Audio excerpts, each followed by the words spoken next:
All right, and we are live. Hello, everybody. We'll be getting started here in just a moment.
All right, I'm ready when you are. Oh, just popping right in. We review Star Trek Discovery, Die Trying, and The Mandalorian, The Heiress. All of this and more tonight on The Real Super Geeks.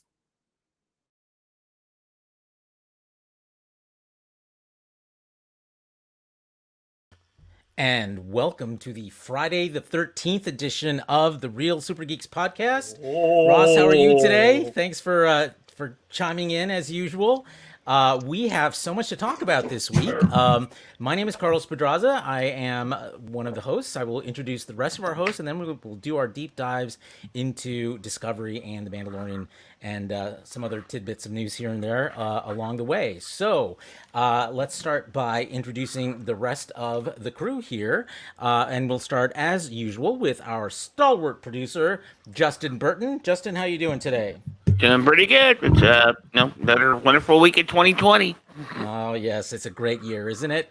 And hailing from Salt Lake City, or the environs, is Jason Kovalik, or as we like to call him, Ensign Beard Fasse. How are you, Jason? I'm doing good. I am Didn't you guys get a downstairs in. pile of snow or something this week? We did. Totally killed my solar production this week, so I was very disappointed in that. It just got turned on a couple weeks ago, and it's sad to not see that go. So this week I'm downstairs in the living room where I have puppy duty. Indeed. Can we see the puppy there? Show. You look so sad. Poor puppy. We should do like Axonar and just ask for money while we show a puppy.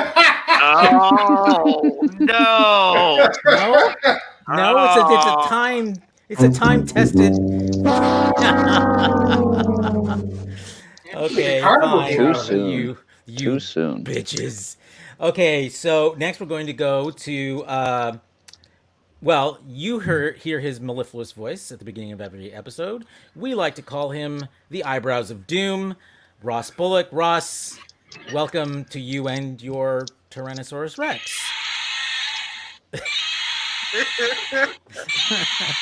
That's a Godzilla roar. The little It's guy totally left this in the Godzilla room roar. today, so I figured, why not showcase it? Oh, Lane's got some competition. Oh, it's been a 2020 week for sure. Everybody but me in the house got sick. Plus, the Veterans Day ceremony I was organizing, hence the background. My first ship.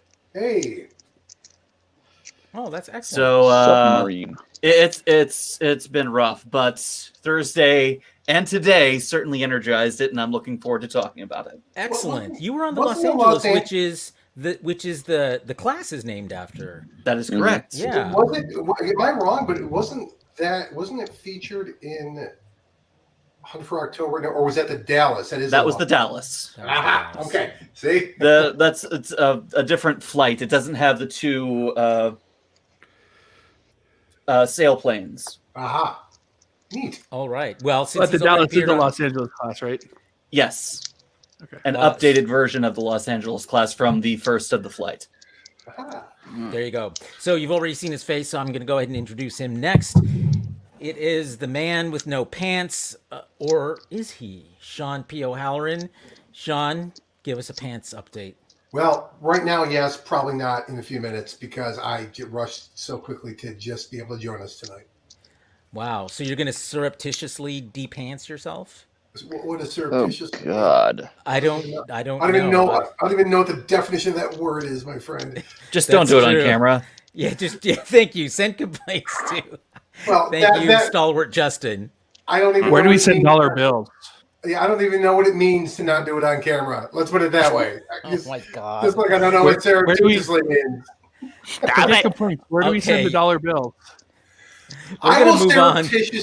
surreptitiously remove my pants. I promise. You can quote me on that. Okay, we're quoting you on that. Next, hailing from my recovering home state, thank you, is my favorite of the super geeks, Lane, the Pokemon otter, and of course his pet, Travis. Notice how he introduces the otter before you, Travis. Yeah. Yeah, everybody hates me. Everybody loves this guy. Well, it's true. Travis, how are you That's doing? just mean. I am okay. I'm turning 30 in a week. Whoa, that makes me Congratulations. feel old. I don't want to talk about this God damn anymore. it. I don't want to talk about that. You're turning 30. I'm going to be 40 next year, okay? Quiet, all of you. We're moving to Sun. Hey, Sun. Before we get to how Sun, are- I do want to share something with Lane. I learned today that apparently Otter is the most popular fursona in the states of Iowa, Nebraska, and Oregon. Wow. Well, they all got good tastes. Well, we do love us some otter. They make a good stew, I hear. All right. So, last but not least, and I put her last because I want to do the dramatic unveiling, which is of her avatar this week. Sunseal, how are you, and who are you gonna be? Well, hi. What? Cooking can be fun. Yeah. Oh, I'm What do you- seeing a whole hell of a lot of you forget the beat. I said the beat. I said the beat. Don't try that with me. I Yeah, said don't try beat. that with Travis. You have to wake up pretty early to put one over on him and Lane. But yeah, no, I decided I'd be Chef Cormanda because damn if I don't love cooking. welcome to the dark, son, welcome to the dark side of the force. Oh, thank you so much. This is like the happiest thing all night for me. I'm done. I'm done. What the hell is that and where is it from? This is from the holiday special. Yeah. You don't know what it Oh, right. I have It's a never seen holy the holiday fucking special. great- I Whoa, know whoa, it. whoa, whoa, whoa. Stop a second. Whoa, Stop a wait, second. wait. Stop 1 second. What? Travis, please repeat what you just said. Travis. I have never seen the holiday special, and I know Oh. what that is. Yeah. Oh, Sean. You've Sean, do never, something about this. You've never Well, seen the I holiday don't- special? I don't know if I'm ready to sit through 3 hours of the worst It's not 3 hours Television long. What? Hour and a half. What? Hour and a half. Yep. hour and a half. It's Well, an it'll hour probably and a feel like half. 3 hours. Just drink you some tea Look. and give Lane a blindfold and you'll be okay. Dude, Travis, this is right up your alley. You're a fan of Neil Breen, for God's sake. This is right up That's your alley. true. He's not know- wrong. Oh, You know, that is you know what it true. is, Travis, that you haven't seen it? It's a travesty. Ah! Oh. Thank you. Oh. Thank you. I'm You here all almost week. Got me. You almost got me.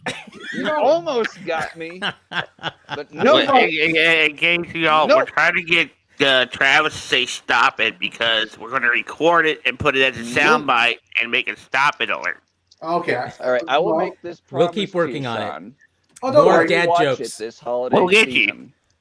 I will watch it this holiday season, and maybe I'll just write a review of it if Ooh, I you find you the time. should. It's a. You should do a side by side comparison with the Lego holiday Yeah, it'd special. be nice if someone actually used the block.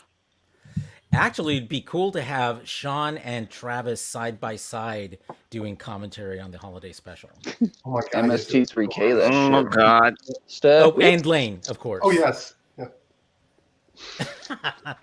All right, let's jump into the what we have at hand for the week because we got a lot to talk about. So we're going to jump in first, talking about this week's episode of Star Trek Discovery, Die Trying. And so, welcome to the segment we like to call the Mycelial Network News, our review of Star Trek Discovery's latest episode. And this was a big one in a lot of ways. There was lots of Easter eggs. There was lots to look at, lots to complain about, apparently, for some people. But also, you know, some questions answered and new ones raised. So let's jump in to talking about Die Trying, and let's start with, well, gosh, folks, what do we think of Starfleet/Federation headquarters and all we found therein? Let's start with Ensign Beard Fassé. They're ruining my childhood. It is so bad. Make it stop. You're being sarcastical. He's being sarcastical, folks at home. Gene's vision. You're killing Gene's vision of the future. Oh no. I thought Even it was cool. joking about it makes my brain hurt a little bit. I mean, I know Travis is spinning the fidget spinner, but the way he's spinning the fidget spinner is just hilarious because he's flipping the bird. That's He- I try. He's So- trying not to say anything. All right, but he so wants back to. to Jason. Go. Yeah. So you guys heard last week, you know, a couple weeks ago, someone was like, we should be constructively critical or whatever, and you know, and I can't get there. I can't get to a point to where I don't like this show. You know, and this week, you know, the visuals were stunning. You know, it felt like we were home. You know, in this journey, you know, we were exploring a strange new environment. We were, you know, we had more Barzan time, which was really cool. The ships were awesome, and especially the USS Nog, which was apparently an Eisenberg class starship. It was. Indeed. Yes. So nothing you didn't like, huh? I mean, I'm sure there are things, and Well, we'll go to Sun for those, Yeah. I guess, right? yeah, we'll go. So let's go to Sun. Sun, what did you think of Die Trying? Oh God. Really? We were doing so well, Discovery. We're doing so well. So, speak on. So we finally entered Starfleet, and the first thing that comes to mind is, oh my God, it's the Crusher bubble. It's from Remember Me.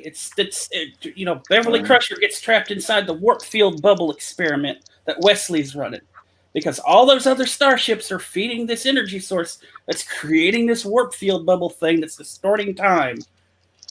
And I'm like, Tactically, it's distorting space, but Well- space, space-time distortion. okay, we can agree on that. But yeah, that's the main thing that ran through my head. This whole episode was just, it was back to Burnham being in the pilot seat again, and I'm like, God, really? And I think Sean actually said it best. Sean said it best. She's Captain Exposition. Yeah, Commander And Exposition. it's just like, oh my God. You know, All I right, didn't get I'll a have chance to something to say rewatch about to this. actually see how much exposition there she actually spouted in Oh, this God. that wasn't appropriate. Well, go ahead and finish, Son, with your overall impression, and then we'll... Sure, she explains stuff in the exposition, but she's also the whole moral indignation of everything going on as well. And it's like, no, yeah, I hate that I have to agree with you that splitting up the crew would do the thing that it would do, but at the same time, you guys are back home. You know, you really shouldn't be getting involved in the way you're getting involved. Yeah, I'm actually I'm kind of on board. I did enjoy this episode. I will say that. But like I said from the very beginning, I finally figured out what my problem has been with Burnham over the past 2 seasons. And this isn't again. I should point out this is not a knock on the character. This is not a knock on it's certainly not a knock on Sonequa Martin Green, who I think is an excellent actor. This isn't a knock on some writing choices. And Sonequa Martin Green as Burnham is best when she's just doing and not telling is really what I think it comes down to. The exposition, it's like I said, it's like she in the opening. Can you give us an example of like the most egregious, instance of that you saw in this? Well, episode? this is kind of the thing that's come up in the opening teaser. She goes into great lengths of exposition, explaining where we are and what we need to do and all that kind of stuff in the teaser. And another thing I caught about this. No, wait. But that was Saru who did most of the talking in that scene. Yeah. Okay. Are you talking about when they're looking out the port? Yeah, I think. Yeah, in the very no, I'm not talking about like when they were looking out the like when they were coming in. It was before that. It's when she was with Saru, and or maybe it was. I can't remember. But before that was the previously on, and she was narrating the previously. Never mind. It was not the previously on. It was during that scene, and she's going on and on, and but what I've noticed that they have her do when she does this, or maybe it's that she just wants to get through the dialogue because it's pointless dialogue. She speed reads through it. She's talking at an incredibly fast clip about explaining all this different technologies and things that what she's perceiving and all this type of stuff, and explaining that the J, the Voyager J, and it was 10th generation. That wasn't her. That wasn't her. This is why I'm a little disturbed by this, because I'm trying to remember any egregious instance of expositional dialogue. It was. I know it wasn't her, but my whole point was she wasn't the only one doing that. They had other people doing this exposition stuff too. But it's particularly, you notice it a lot when it's Burnham is the thing, and they've done that with her before, and that it's like it mellowed out as the episode progressed, clearly. But again, I was kind of like, once they got into Starfleet, I kind of got the feeling like, okay, here's the thing. You guys want to get back into Starfleet, okay? Burnham especially. She wanted to get back.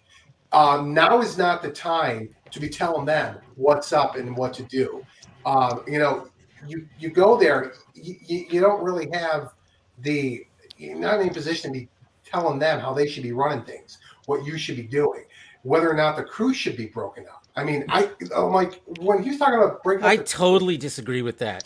Any captain worth his, if James T. Kirk were told by an admiral that he was going to break up their crew, you don't think that he would put up a snit about it? Of course he would. She's not the captain, though. That's no, she's not. She's the XO. She is the captain's attack dog. Oh, and that's what I saw in this episode. Yeah. Burnham went on the attack. Saru let her so that she could be the one to get the indignation. She can take it. She's a commander. He's the captain. He's the one who needs to build the rapport with the admiral. And by reining Burnham back, he can do just that. He expertly, politically managed that situation. I agree. I thought he was caught completely off guard by this. This isn't like a typical situation like Kirk, like in Star Trek 3, where Kirk goes back to Starfleet Command and they say they're mothballing the Enterprise, okay? This isn't like that. They are 900 years in the future and back trying to join an organization they literally know nothing about. They literally have had no input. They have no standing in whatsoever, other than the fact that... But that doesn't negate what they did. That doesn't negate her. That doesn't negate their expectations of staying together. That doesn't negate like because if they had known that they were going to be split up, would they have run right out to hook up with Starfleet? Maybe there would have been some pause there if they thought that. I mean, they expected to show up and to report for duty and do their thing. Yeah, but why would they expect that? That's because they're a crew. Why wouldn't on they a expect ship. that? But I mean, why? I guess I'm not making this clear. They're going. This isn't like a different Starfleet. It's like showing up and saying and taking a dump in their sink.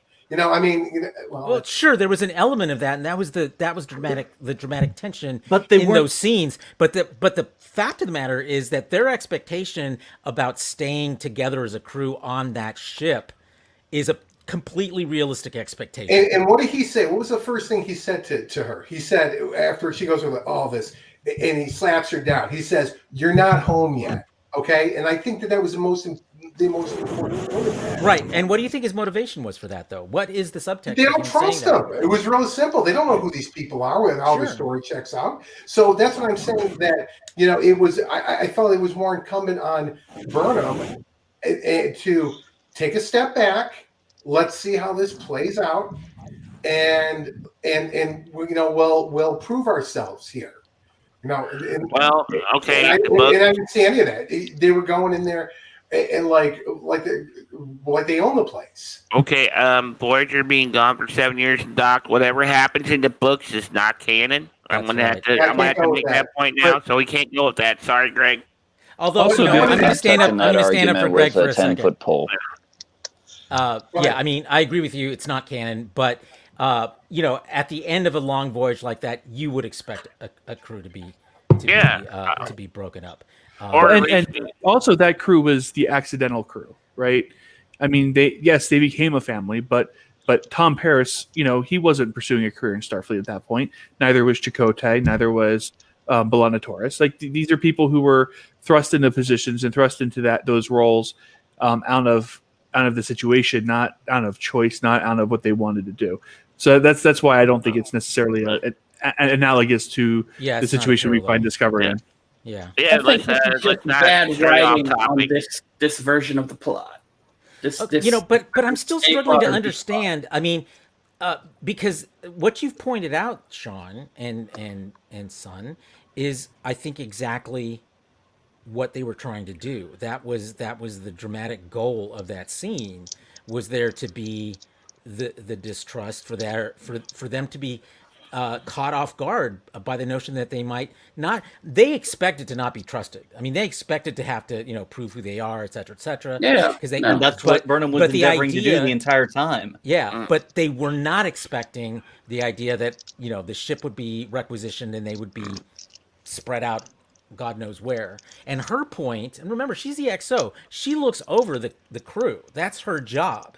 And the point that she makes about there are people who might not survive the trauma of being in the future 1,000 years if they don't have their family around them. And she's right. The Yeah, problem also- is the writing for this whole version of the plot of this episode is ridiculous. So tell me a little bit more about that, son. What struck Okay, you about so- it as ridiculous? So they're not home yet. Okay, cool. That means they're not trusted. Yet at the exact same time, the admiral wants to break them up and put them on different ships while they're not home yet. Well, okay, What? first, you're skipping one of the things that he said, which is they have to be debriefed first. Well, sure, but even It's then, not like he's splitting them up Right. immediately and sending them to other ships. There's a lot that needs to happen between those two things, beginning with the debrief. So, Right. Well, And he yeah, says sure. he says we'll debrief you, and then if your story's checked out, they'll be reassigned to other ships. He also calls them criminals too for traveling through time. well, he says technically. I mean, we're still dealing with a bunch of just weird inconsistency to me. And I don't it- see it that as may not be- inconsistent. It may not be to you, but it feels that way to me because this whole time, and even after the debrief, there is this mistrust of all of them. Why put them on other newer starships? You're assuming that it's going to happen tomorrow. There's no They indication never of that implied it was whatsoever. going to be. They There, never there, implied not it only was would there gonna be a debrief, but there'd also be a medical screening, as we saw. People with And psychological issues to be retraining, cared for Christ's for. sake. We saw the debrief. We just saw it with You all saw of the important people. some of the debrief. You saw some of the debrief. How many there's, Voyager crews are 84?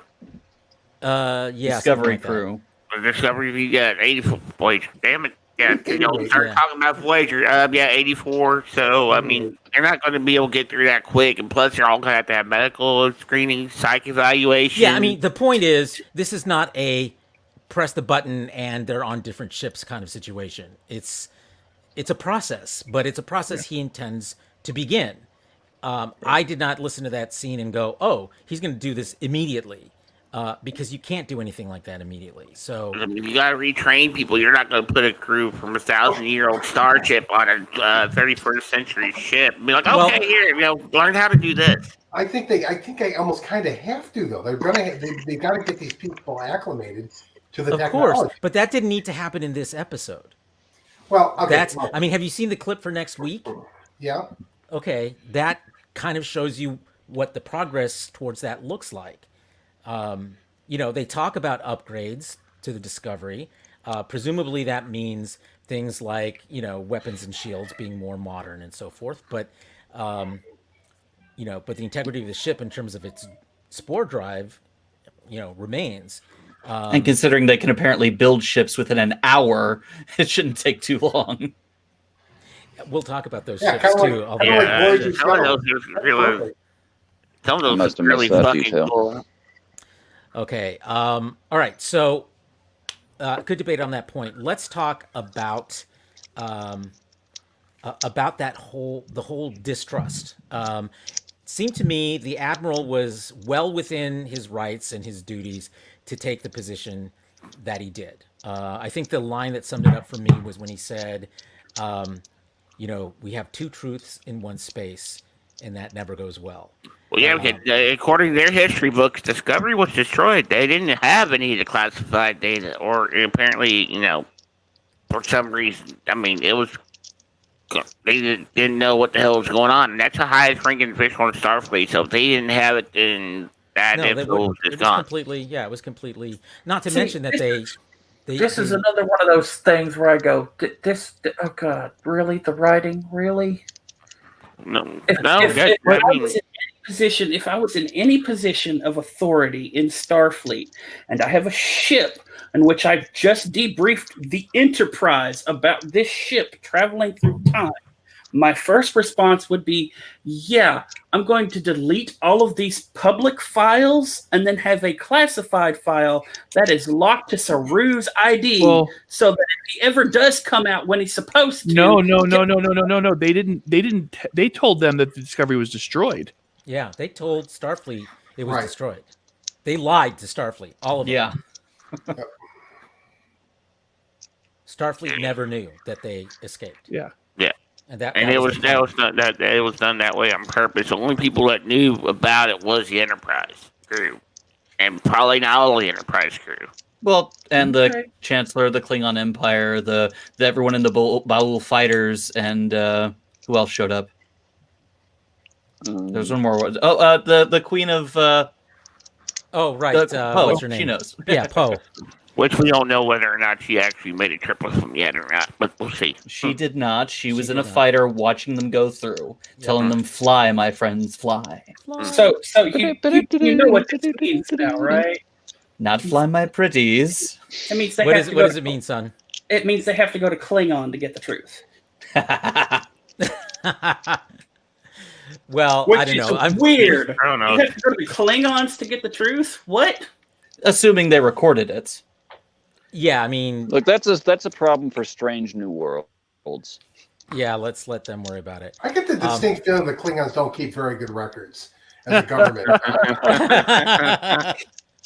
Otherwise, If it's they not would know recorded why in they went song, from- it's not worth remembering. They'd know why Ruffles have ridges. Yeah, exactly. But I mean, it's like, Okay. the Cardassians and Romulans, I'm sure, keep exquisite records, but the Klingons, no, just write it on the back of a receipt or a cocktail napkin. That would be Sean. I have a feeling that Klingon records are like a CVS receipt. They're really long, but once you get them in the sun, they turn black. Yeah, I mean, they're far more interested in oral history, and that does not. Okay, but that's for another episode. Let's stick with this one. Okay, so the Discovery crew sees an opportunity to prove themselves, what they can do, and so forth. What did you think of the how that mission was teed up, how they pitched it to Starfleet, and how they performed it once Are they, we not going to talk Okay. about the ship porn? Yeah, we're going to in a second. Yeah, we are. Okay. Okay. The one part about Burnham this episode when she was in command of the Discovery Bridge. If they did more Burnham like that and less of the talkie, she would probably be a lot more likable. All right, time out real quick because I want to talk more about Carlos's question here about how they teed up the mission. And I personally really liked how they did it. I thought it was very natural. And it's one of the things I actually kind of really like about Michael Burnham this season in particular. There's a moment where after they meet with the Admiral that they are in their...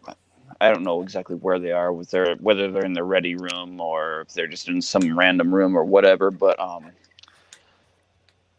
basically, she's saying, like, we have this unique opportunity. We have this unique way we can help these people. We have this unique way we can go and find this cure for this disease that they are struggling to make a vaccine for. And she very much says, like, all right, let's pilfer the manifest that they got. I can't remember exactly how she put it. I'm sorry, I'm stuttering. Get our hands on. Yes, get our hands on it. And Saru shoots her down like, no, this is a lesson you should have learned by now. Yeah. Like, we are going to go through this the proper way as we should. And it's just like, it's one of those things where, like, I get a lot of people, I see a lot of comments like talking about just how Michael Burnham's always the savior. And I just think to myself, like, she is still making mistakes. She is still learning from these mistakes. And I don't know. I just don't know if like, sorry, I'm stuttering again. See, I have the opposite problem. I don't really see Burnham as a savior. I see her as this literal just train wreck of a person.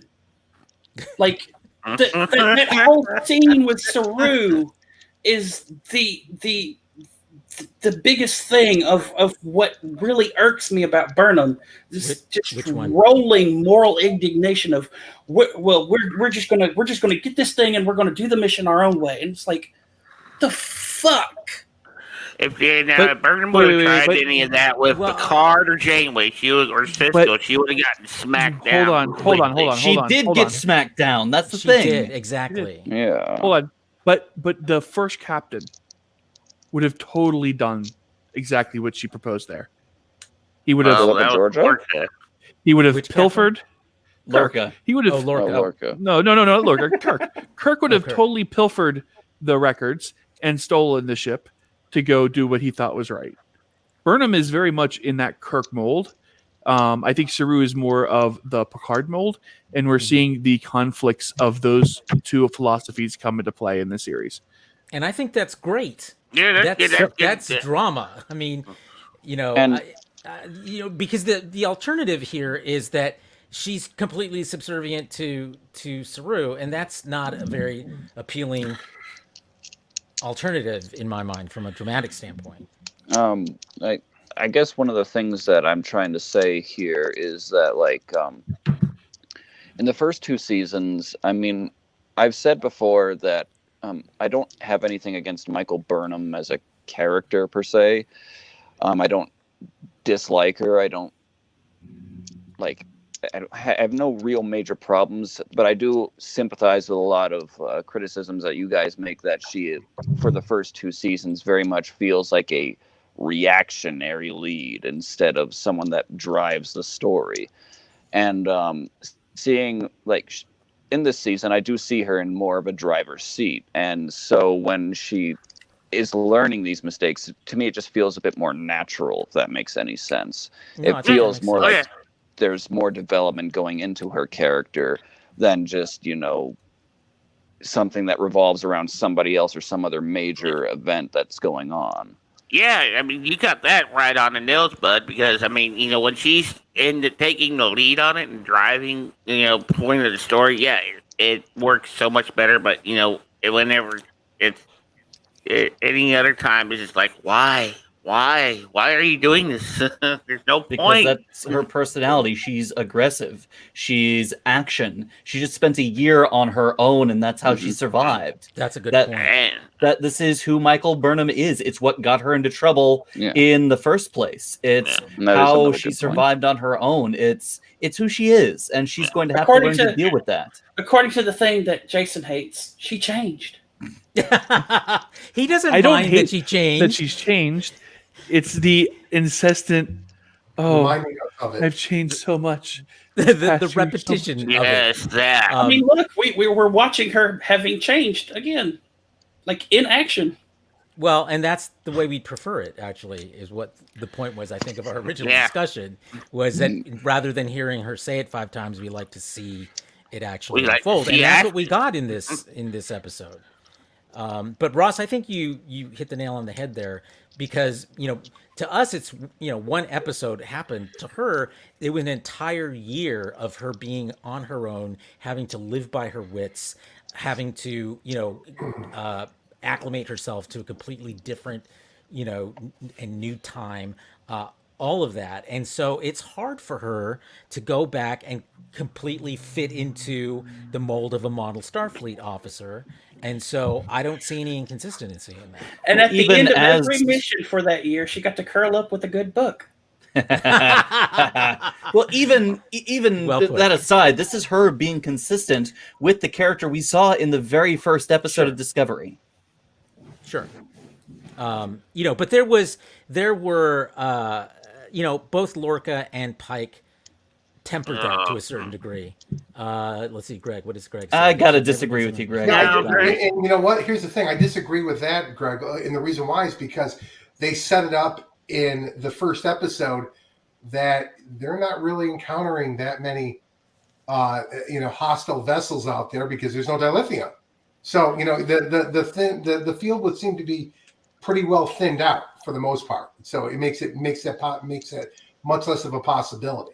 And I mean, they're just basically going to go get seeds. So I mean, how bad of a mission could that have been? I mean, the worst thing that they had was the ion storm. I mean, And they had the long range sensors to detect that far, so they knew what they were jumping into. It's not Yeah, like I the think sensors are low. I'm going to stand up a little bit for Greg, because I think that is a good question to ask. And going back, I think, to some of the things that Sun said and Sean said about kind of the initial distrust. They needed a mission that was both important and not essential, in the sense that the problem they were trying to solve was a very constrained problem around finding a cure to this disease that these specific aliens are having, and the solution for it was finding not a derelict ship, but a ship that's just kind of hanging out, and they can get there instantly. So all of those things, I think, made sense, because what were the other options in this case for Starfleet? There weren't any. There was no way for them to get to that seed ship on their own. So as a trial for what they do and how well they do it, I thought it was basically a good compromise. See, And you would've- that's the one thing I did enjoy about like this whole Starfleet thing, is the way that Burnham sets up the challenge to the Admiral for them to go on this mission. I liked that. I like the way that she went through Yeah. Willa first, Lieutenant Willa. Yeah.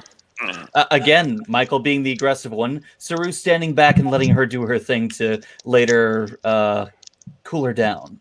Well, and in a dramatic way, also the parallel. She's the first, the XO talking to the Admiral's XO, essentially, and Chief of Staff? yeah.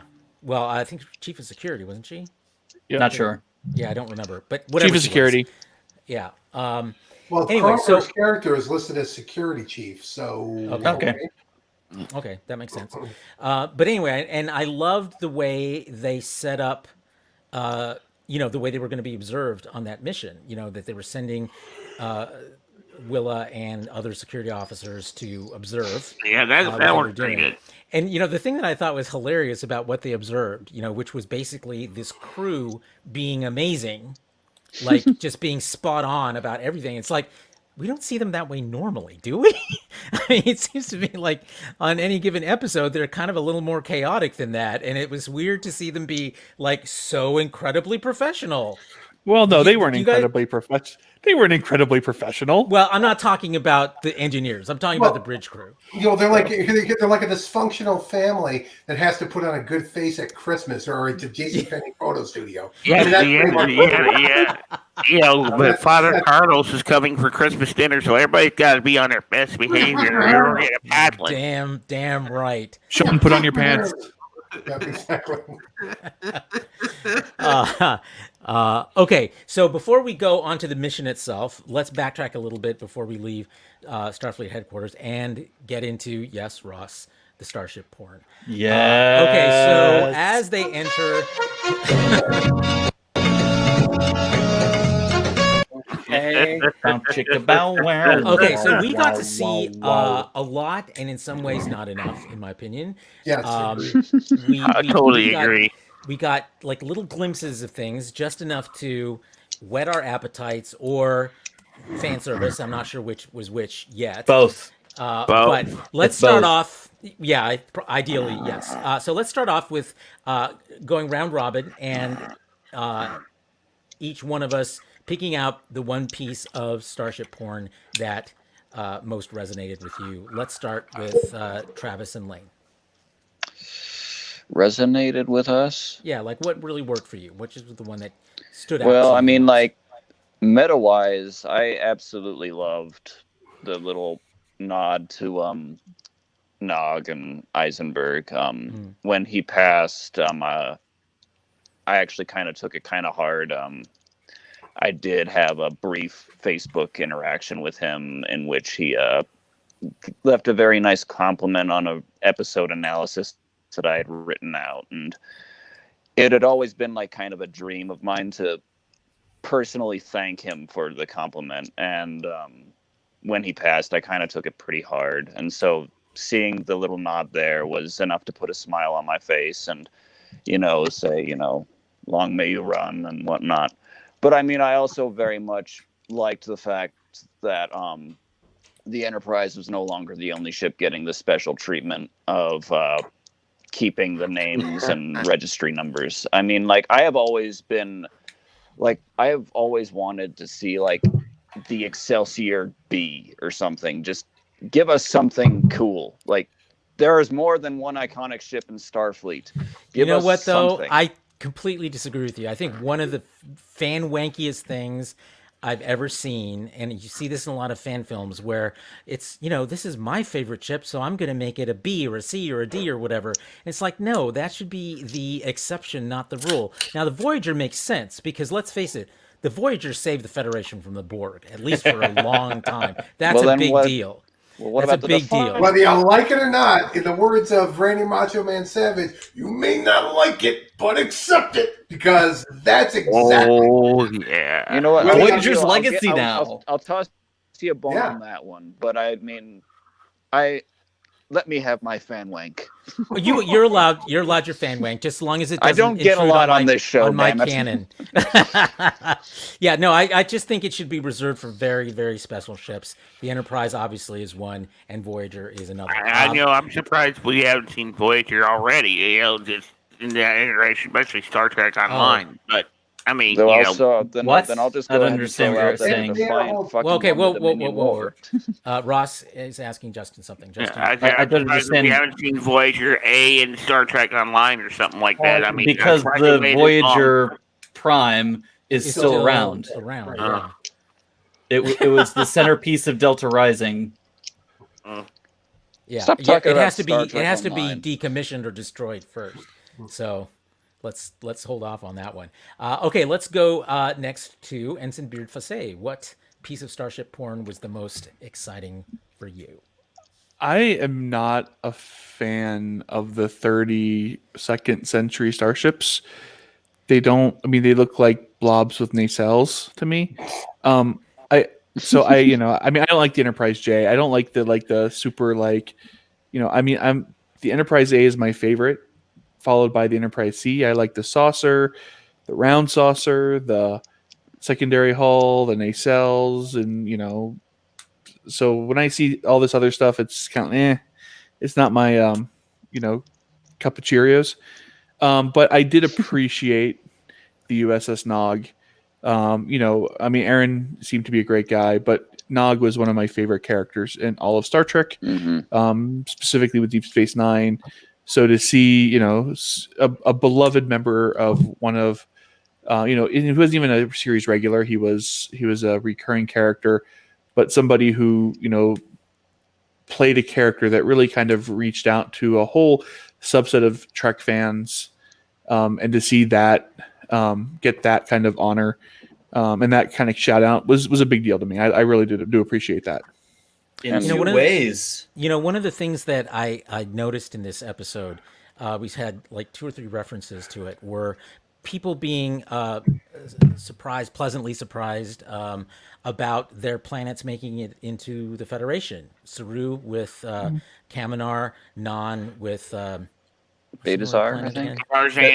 Barzan. Oh yeah. And there was and then of course Nog getting the nod as the first Ferengi captain. So it was kind of cool that we got those little nods to the inclusivity of the Federation, and more than once in this particular episode. But let's go next to Ross. What was your favorite starship porn? Well, there were a lot. I'm ecstatic that Voyager is a legacy ship, and that the name and the legacy continues forward into Starfleet. The profile, what we saw of the ship's chevron was reminiscent of Voyager, but also kind of Prometheus, giving another nod to something that showed up in the show. But it wasn't so much the ships themselves that got me. But some of the technobabble that was tossed around. Neutronium alloy, for example. That's what the Planet Killer was made out of. These ships are made out of neutronium. Yes, and holographic hulls. We've heard about holographic hulls. That's a flying rainforest. If I was going to call something out as probably the most amazing thing, would be the flying freaking rainforest. Yeah, and organic hulls. They are. Wait, y'all are gonna get your chance in a second. They're really. Finish, Ross. I mentioned this since the first episode. They are really, really ratcheting up the weird and out there sci-fi, and they're continuing that into the design and applicability of these ships. We haven't seen a flying rainforest before. We haven't seen indestructible ships or ships that are practically holograms. If we get to explore this, I hope we do, we're going to see some fun, weird, and crazy shit that is going to completely weird out your ape brain. Indeed, I like my ape brain. Okay, Sun, you're next. I know this is going to sound weird, but I wasn't all that interested in the ship porn. That's okay. It doesn't work for everybody. We can high five on that later. I'm not the biggest ship porn guy myself. Look, I'm a girl who loves ship porn, but I wasn't interested in any of this. I was actually more interested in the Crusher bubble, honestly. Crusher bubble. The distortion field. That was pretty cool. Well, that counts. That works for me. Okay, Sean. Yeah. Well, okay. I wasn't interested in it in the beginning, quite honestly, either, because I wanted them to get to the story. I was far more interested in what was going to happen when they meet the new Starfleet. But it was, and the other part about it was all we saw were glimpses. We didn't really get. It wasn't like the flyby of the Enterprise in the motion picture or anything. It was just these glimpses. The J was cool. But what caught my attention was what they said about I forgot exactly what they said, but they were talking about the detached nacelles. Yeah. And that where did they put the warp core? Right. And that was a really nice nod to Doug Drexler's Enterprise J. By the way, I think for the record, I hate the Enterprise J. I think it's. I do too. I think it's insane. But I love that they gave him a nod for that, because I do, even you can not like a design yet really appreciate the insight that went into it, the thought process that went into it, and I love that they gave that little nod to him. I thought that was great, and it's also recognition of all the great work that Doug Drexler did for the franchise for 20 years. So I thought that was a nice touch. That's really what caught my attention the most, was the mention of those cells. Okay, Justin, over to you.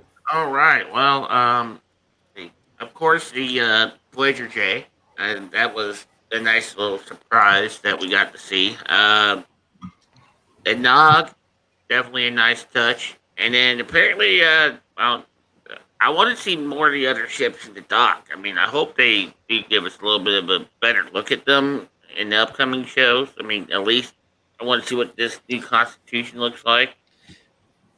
Same ship that was the wreckage that Burnham flew through in the first episode. Oh.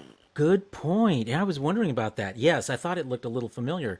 The thing that I thought was interesting was, or that I think is going to be interesting with regard to what you just said, Justin, is next week's episode. I think we're going to possibly see some of that because, there's that fleet meeting. The fleet meeting, yeah, with all the captains around the table and they're getting their different assignments, and that's I the like redressed Shenzhou, by the way. What is the Starfleet Command? Yeah. Oh, okay, cool. Yes, I'm glad apparently they've redressed the Shenzhou, they've redressed the Section 31 bridge. And the Section 31 bridge is the Shenzhou. And to the people who are saying that they're too broke to that's why they're at redress, Star Trek has done this every freaking and it's not just show. Star Trek. Every production does it. Series. The bridge of the Shenzhou is the same as the bridge from Section 31, redressed again to be Starfleet Command. Yeah. Okay, cool. That works. It's for the me. same set.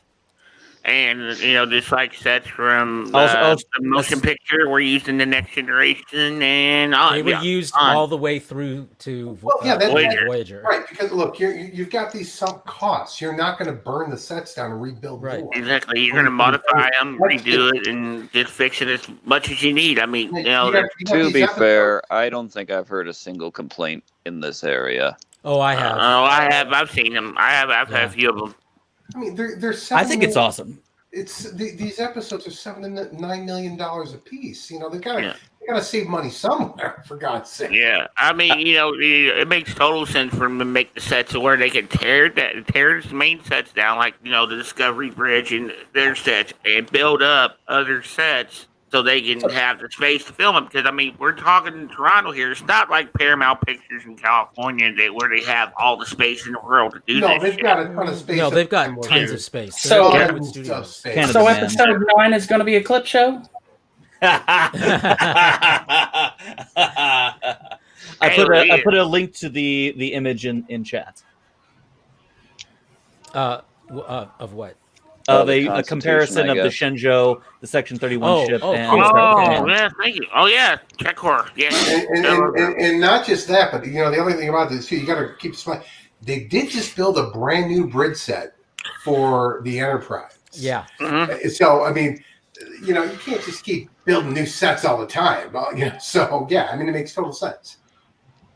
Yeah, I mean, they make these sets to be modular so they can tear them down, redress them, and do as much as they want with them. I mean, it's common knowledge. So, I mean, scratch that one off the hater list. It's filmmaking, television, making 101. This isn't rocket science. Well, Alex Kurtzman's been fired about 50 times. So right, because he won't tear down the sets. That's why. Yeah. And Mr. Kurtzman, tear down this set. And of course, you have to make the false press releases until he keeps his job. You almost made me say it. Almost made me say it. Oh, I'm working on it, Travis. We keep you. I'll make a dick joke. He'll say it. Don't worry about it. Well, like a USB pump. What? I don't know if I can say it without Ross getting in trouble. Moving right along. Yeah, I think we'll please. move right along. Justin was bringing up the fact that I've got a Wish email about adult goods on Wish, and one of the adult goods was a USB powered penis pump.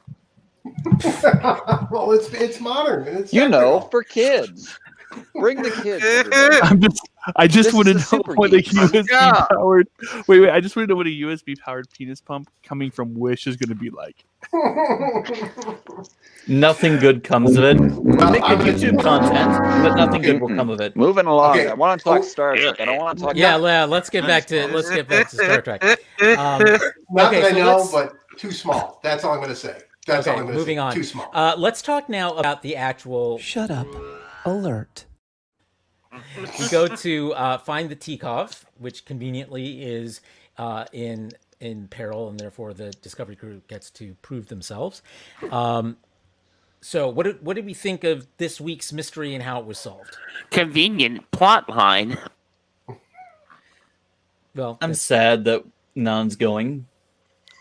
This is what pisses me off more than anything because I saw this coming, and that it's like it's like they try to find a way to remove characters from the show that we start to like, and I don't like that. Well, at fucking least they hate didn't that. kill her off. Well, Her no, name I'm is in looking the- at you, Grey's Anatomy.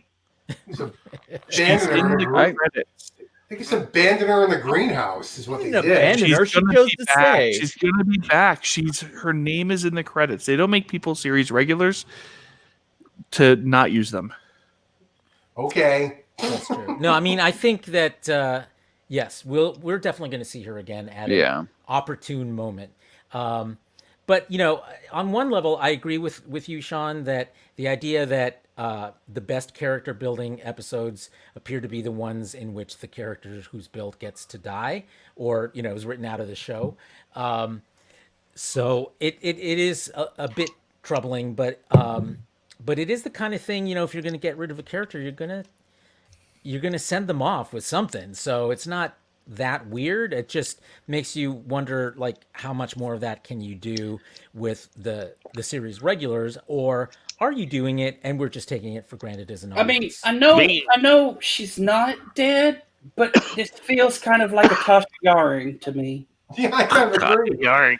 Well, I think that's coming with George hosting. Well, that's No, the thing. you- Tasha like, Yar was Tasha- dead and gone. Nan is able to come back whenever she needs to. And Tasha Yar was barely developed. When she died, I didn't care.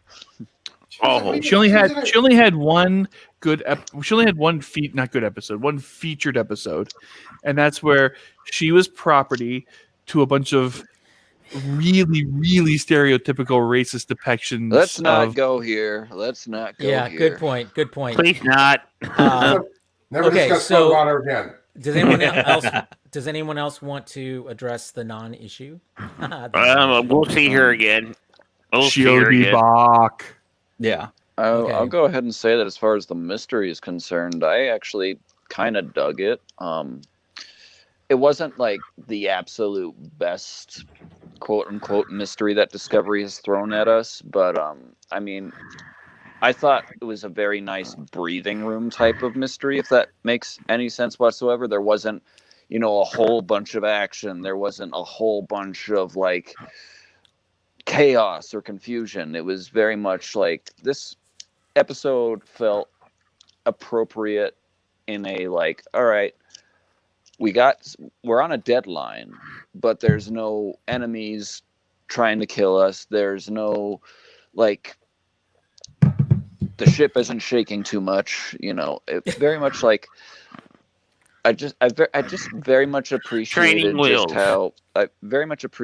just how grounded this whole setup was, and just like the slow build up to this man who was desperately trying to save his family, who was unfortunately beyond saving.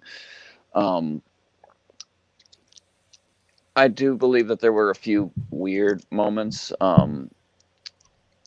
but I mean, all in all, I thought it was just a nice way that they kind of brought this forward to us. You know what it really felt like? A It Trek felt like a episode? TOS episode. Yeah. And I was about to say that this was a recycling of this trope of people being phased in and out and not really there yet really there. They blame-lured him. Yeah, I mean, yeah, Kirk it and did. the Tholians. But, you know, this has been done ad nauseum with Trek, and I'm fine with it. It's a standard Star Trek trope. It works. Blame the ion storm. Well, you know, it works. Solar flare this time. This again, you Both. know, one of my slight complaints about the first two seasons is that I've been hoping. My issue has been that I want to see a contemporary Star Trek show that still has some of the feel of a Star Trek show, and that's what this episode did. This gave us everything we love about New Trek, and squeezed in a typical Star Trek storyline into it, the same way the prior 3 episodes have done, or 4 episodes have done. So I enjoyed it. I thought it worked well for the episode. So I'll I have touch a on that question. later. One of the things that I noticed on this, or I thought about as I was watching it, when they sent the observers, Lieutenant Willa and the other security people as observers, and I was thinking about, when she called it a fossil ship and stuff, and everyone took umbrage at that, and I realized, it would be sort of like the equivalent of us, like, being sent to observe an old sailing vessel, where you had crewmen going everywhere, pulling rope and tying knots and doing all this thing in this like wonderful concert of stuff that keeps the ship moving. And I felt like that's kind of what they were going for here as well. It's like they were impressed, not because of the technology, because they're already way past that technology. They were just impressed to see how well they worked this ship, Sure, how well exactly. they worked together. And I think that really came across pretty well. Even better, not just an old sailing ship, a Grecian ship where they had like the supposedly the ancient fire, The Greek fire, yeah. the Greek fire. Yeah, that's what we were getting at this point, because there was some fantastical thing that this ship had that that makes it different from all the stuff that Starfleet has right now, and that's literally the spore drive. Yeah, definitely. Yeah, and I agree with that. I think it was also an interesting touch. It was kind of like the episode. Ironically, it was talking about fossils, talking about relics, where it required an old school approach to solve a modern problem, because that's what that's really what they had the knowledge for those seeds that were needed.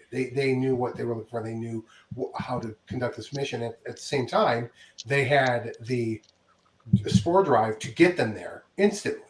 So it's again a common. It's not the first time it's been used to track, but again, it worked well. It works really well for this notion of combining this new Starfleet and having our crew of the Discovery and the ship integrate. And I really do love this notion that the first thing that the Admiral said was, we got to get that ship retrofitted.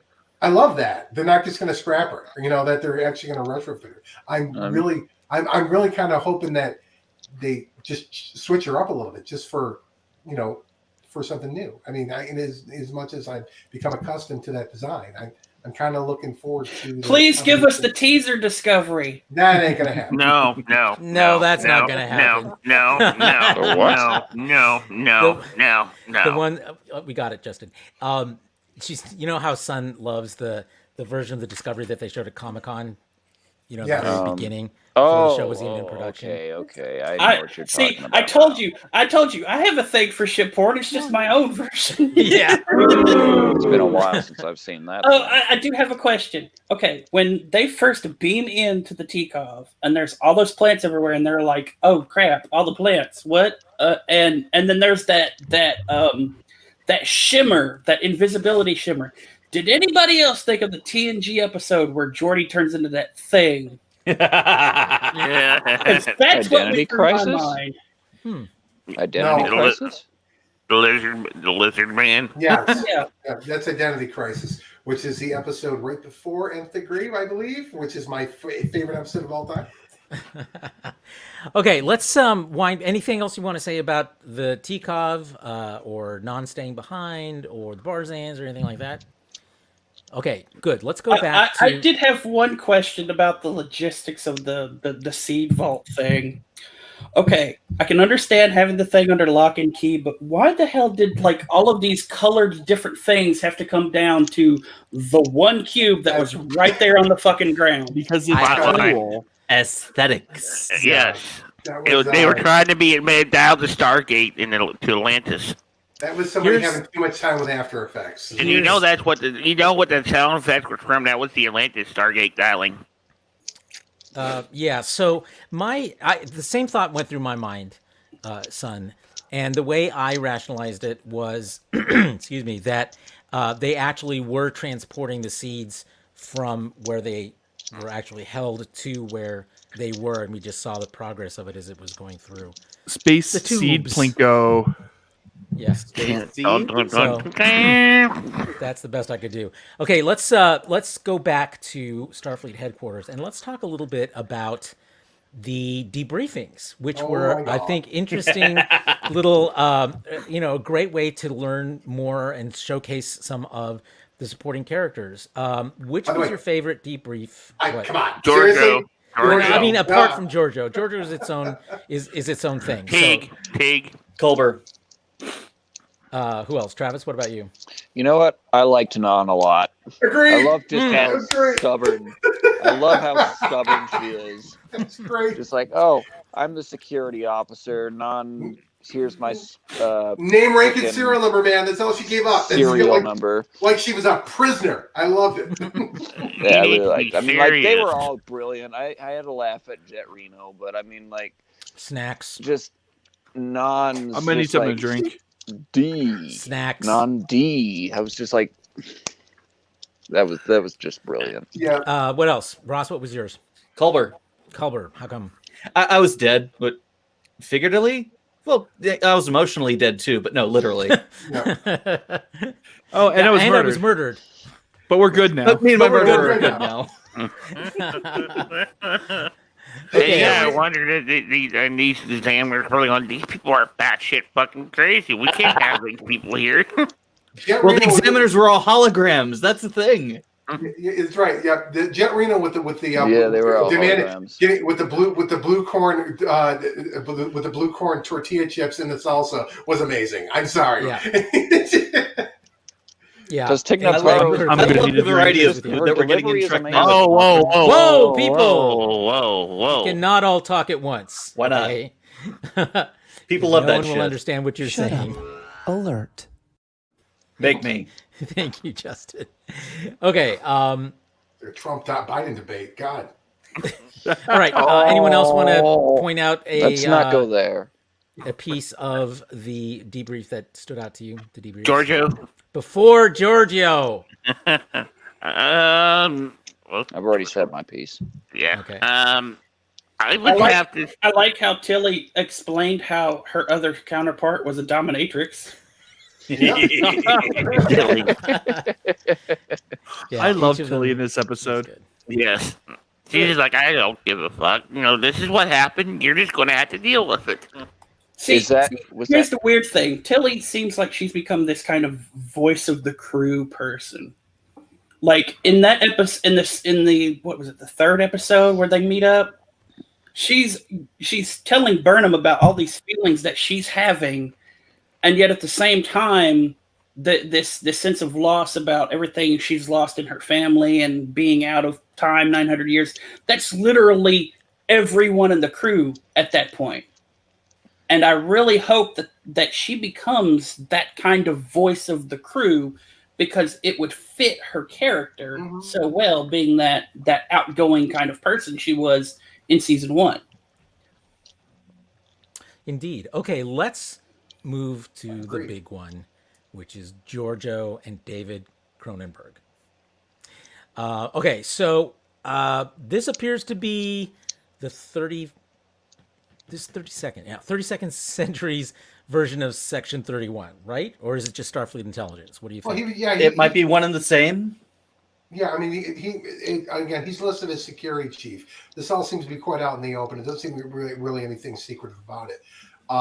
He seemed to be in there more for getting a psychological assessment of her than anything else. I mean, that seems to be his bag there. It's like, I'm less concerned about the details. I'm more concerned about you. So here's my comm badge. Go ahead, play with that a little bit if you like. And she immediately breaks it. Right. Well, she's trying to prove a point. Yeah, I thought it was a great interrogation. I'm going to call it that because I think that's what it was. Because it was very much a game to her, and the thing she did with the blinking to get rid of the holograms was utterly brilliant. But I thought that the repartee between her and the security chief was incredible. I think she was really affected by what he had to say to her, which she did not expect anyone to be able to get under her skin the way she did, which maybe we should talk about that next. Yeah. So we'll talk about that in a second. Let's focus more on the actual interrogation as we saw it. What stood out to you about what you saw there, Jason? Obviously, Giorgio, he knows Giorgio is Terran, and he's pressing all of her Terran buttons to try to elicit some kind of response. And that was actually really quite brilliant. And we see that he strikes a nerve later in the episode towards the end when she just kind of blanks out in the hallway. Okay. We hope we'll come back. We'll come back to the blank out in a second. Other reactions to the interrogation. I thought it was interesting that we didn't. They said they haven't had any contact with the Terran Empire over 500 years. I think they said. Well, not just that, the last crossing between the universe. Yeah, so I'm wondering because the Terran Empire fell before that. Yeah, but I think one of the best things about this interrogation was with the holograms themselves, when they start trying to label certain things about her biology, and she's just just don't try this with me. I'm just extremely wicked for a Terran. And then they figured out that they were hollows programmed to think they were humans, and right before she blinked them out of existence. Well, that was her playing mind games with them. I think the biggest thing a lot of people are overlooking in this interrogation is the fact that literally the security guy said he was an aficionado of the mirror universe. He was a boy. Yes. Yep. He was fascinated by it. Yes, I do. I did actually really like that a lot as well. But at the same time, could he be a Terran? Wait. Let Son finish. Go ahead. At the same time that I was watching all of this, I couldn't help the fact that I was thinking of the dad from Heroes the whole fucking time. The head ring glasses guy from Heroes. That's all I could think about the whole fucking time. Yeah. Noah Bennett. Right. Yeah, right. I see it now that you say that. Dang it, son! Why did you have to put that image in my head? But it's just she's right though. I hadn't thought about that. But his whole style, and the thing about it is that he didn't miss a beat with Georgia, which was very interesting. That there was nothing she could do to faze him whatsoever, which I really like because it's really the first time we've seen her intellectually matched by an adversary, and it was very satisfying. And by the way, one thing I want to keep pointing out here is that I keep seeing all these articles and people posting about his cameo. That was not a cameo. That was a full role there. He didn't just show up and show his face as he was walking by. That was, and it's which begs the question: are we going to be seeing more of him? Because I fucking hope so. Oh boy, do I! Because if he gets a recurring role in Section 31, I will be thrilled. And I think Greg in chat, got it. He thinks it might be a Sloan. And that would be a perfect tie-in if he's one of the a future relative of Sloan from Deep Space Nine. Yeah, he's simply listed in the credits on IMDb as security chief. That's all he's listed as. So Yeah, it this would was be Star Trek's curious. answer. This was Star Trek's answer to Blue the balls. Mandalorian having Werner Herzog appear. Yes, I agree there with as that. well. Another Boy. famous director. So, and he appeared more than once too. So just Yep. It'd be great. saying. Yeah. I totally could see it. Him being a regular for this season and being in Section 31. He's not going everything to be a regular. No, I would expect. I would hope he'd be recurring. Certainly not going to be a regular. He is David Cronenberg, for God's sake. Yeah, if we do find out that he's like the head of Section 31 or whatever, it would be interesting to find out that the name Sloan is like the name James Bond. Right. It's just a code name. I like the idea of that right there. Yeah. I like the idea of that, but DS9 kind of dispelled that when they did the episode where in season 7 where O'Brien and him go into his mind, and they literally call him Luther Sloan. So but you can retcon anything in Trek. We'll figure a way to make that work. Exactly. That's the wonderful thing about Trek. People complain about the retcons, but damn it, when it suits the story, it makes perfect fucking sense. Absolutely. I mean, look, as a fan, I don't know how you don't. I don't know how you, as a fan, when you're watching Trek over the 700 plus episodes, and how many movies are we up to now? 12? 13. 13 movies, how you can't possibly be retconning things in your head to make it make sense. People talk about the continuity of Trek and how sacred and inviolable it is, but the reality of it is, it's a fucking mess. And you have to use some creative imagination, like the real world, right? Exactly. Which is great. Okay, so let's talk about Giorgio specifically in the aftermath of that interrogation. Where she's basically like zoned out in a way you've never seen her zoned out. Now, I've seen a lot of speculation online about them having done something to her. So I've got a bit of a theory on that. Okay, jump in, Travis. In the investigation, she asks him why he's wearing glasses. And he gives a pretty nonchalant answer, like, I think they make me look smart. I'm almost wondering if there's something in the glasses that maybe did something with her. Hello, yeah. Yeah. I mean, look, let's think about those glasses on Picard. Don't forget about those glasses with, what's her name? The sunglasses that did absolutely nothing. Okay, yeah, but they did. They did do something.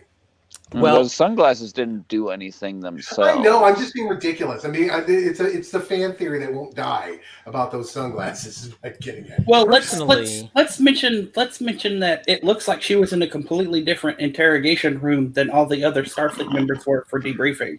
Well, I mean, it was behind a fucking. He was the biggest threat. It's entirely possible that the room that she was in was giving off something, and the glasses were protecting him from it. Okay, does anyone get this feeling, even though you knew it wasn't going to happen, that was somebody? Whoever's making the noise, could you mute your I think mic, that's the please? purring cats. Is that the cat? I think that's Justin. Yeah. Okay, so did anybody get the feeling, even though you knew it wasn't going to happen, that Giorgio might flip out at a moment and snap the guy's neck? Did anyone think that? Because I did. I thought it's like I was waiting for it. Actually, I mean, really. I mean, I knew it wasn't going to happen, but there was part of me that says, I'm kind of a little pensive right now about this. I'm a little anxious that she may just flip out and snap a guy's neck. So, but it didn't happen. I figured she would take the comm badge and make some kind of stun thing with it and throw it at him and try to escape. But it's like she's already behind a force field. What's she gonna do? Yeah. Yeah. Okay, so does everyone here think that they did something to her and that's why she zoned out? I don't think so. I don't think so. I think she was just disturbed. I think she was. There was some reflection going on there. First and foremost, she had a reflection of knowing that the entire Terran Empire is gone, which really hit her hard when she was told. Yeah. And the second was the fact that he saw right through her, and the fact that the reason she's with that crew is because of her affection and the amount she cares for Burnham. And that's a lot for her to come to terms with here. Yeah. All in one spot. So yeah. I mean, I don't. They may have done something, but I don't think so. I think she was just being human. I hope they didn't do something to her because I think it's a better piece of character development for her to be. I think control flipped from Detmer to her. Well, Say that again. Well, you gotta remember, she just got told that the Empire is gone. Here she is in the far future. Starfleet is still up and kicking despite being diminished, but the Terran Empire, her empire, the ultimate expression of Terran might and a chaotic galaxy, was destroyed centuries ago. Oh yeah, it was 100 And wait years after. till she finds out how. Yeah, well, and that Because of Starfleet. even Because of someone Spock. as resilient and capable as Giorgio is going to take that very badly. Because despite everything, I think she imagined that the Empire would go on without her, despite everything else happening. Yeah, In the circumstances of her leaving. It's like cognitive dissonance right there. Just inability to accept it. And like Carla, she said, I think this is like the first time that we've seen her be vulnerable. And I think us seeing her vulnerable, really, really vulnerable like this, is really good for the development of the character. Agreed. Okay, it's time to do our round robin reviews. Carlos, before we do that, I wanted to point out one thing that we didn't discuss, and that was in the very beginning. With not the very beginning. It was actually during the whole thing where Detmer had to control the ship and everything. I love that scene, and the reason why is because, after the end of last episode, we discussed this how all their psychological problems or issues or emotional issues. Yes. They didn't just end once the credits roll. They carried on into this episode, which is something that Star Trek has had a problem doing for 50 fucking years. And it was really nice to see that carry over into this episode. And that it was actually explicitly mentioned by the Admiral. He said, your pilot Detmer is a mess. Right. Yep. Yeah. Would you consider yourself essential personnel? Have you been talking to Detmer? That was a great line. Yes.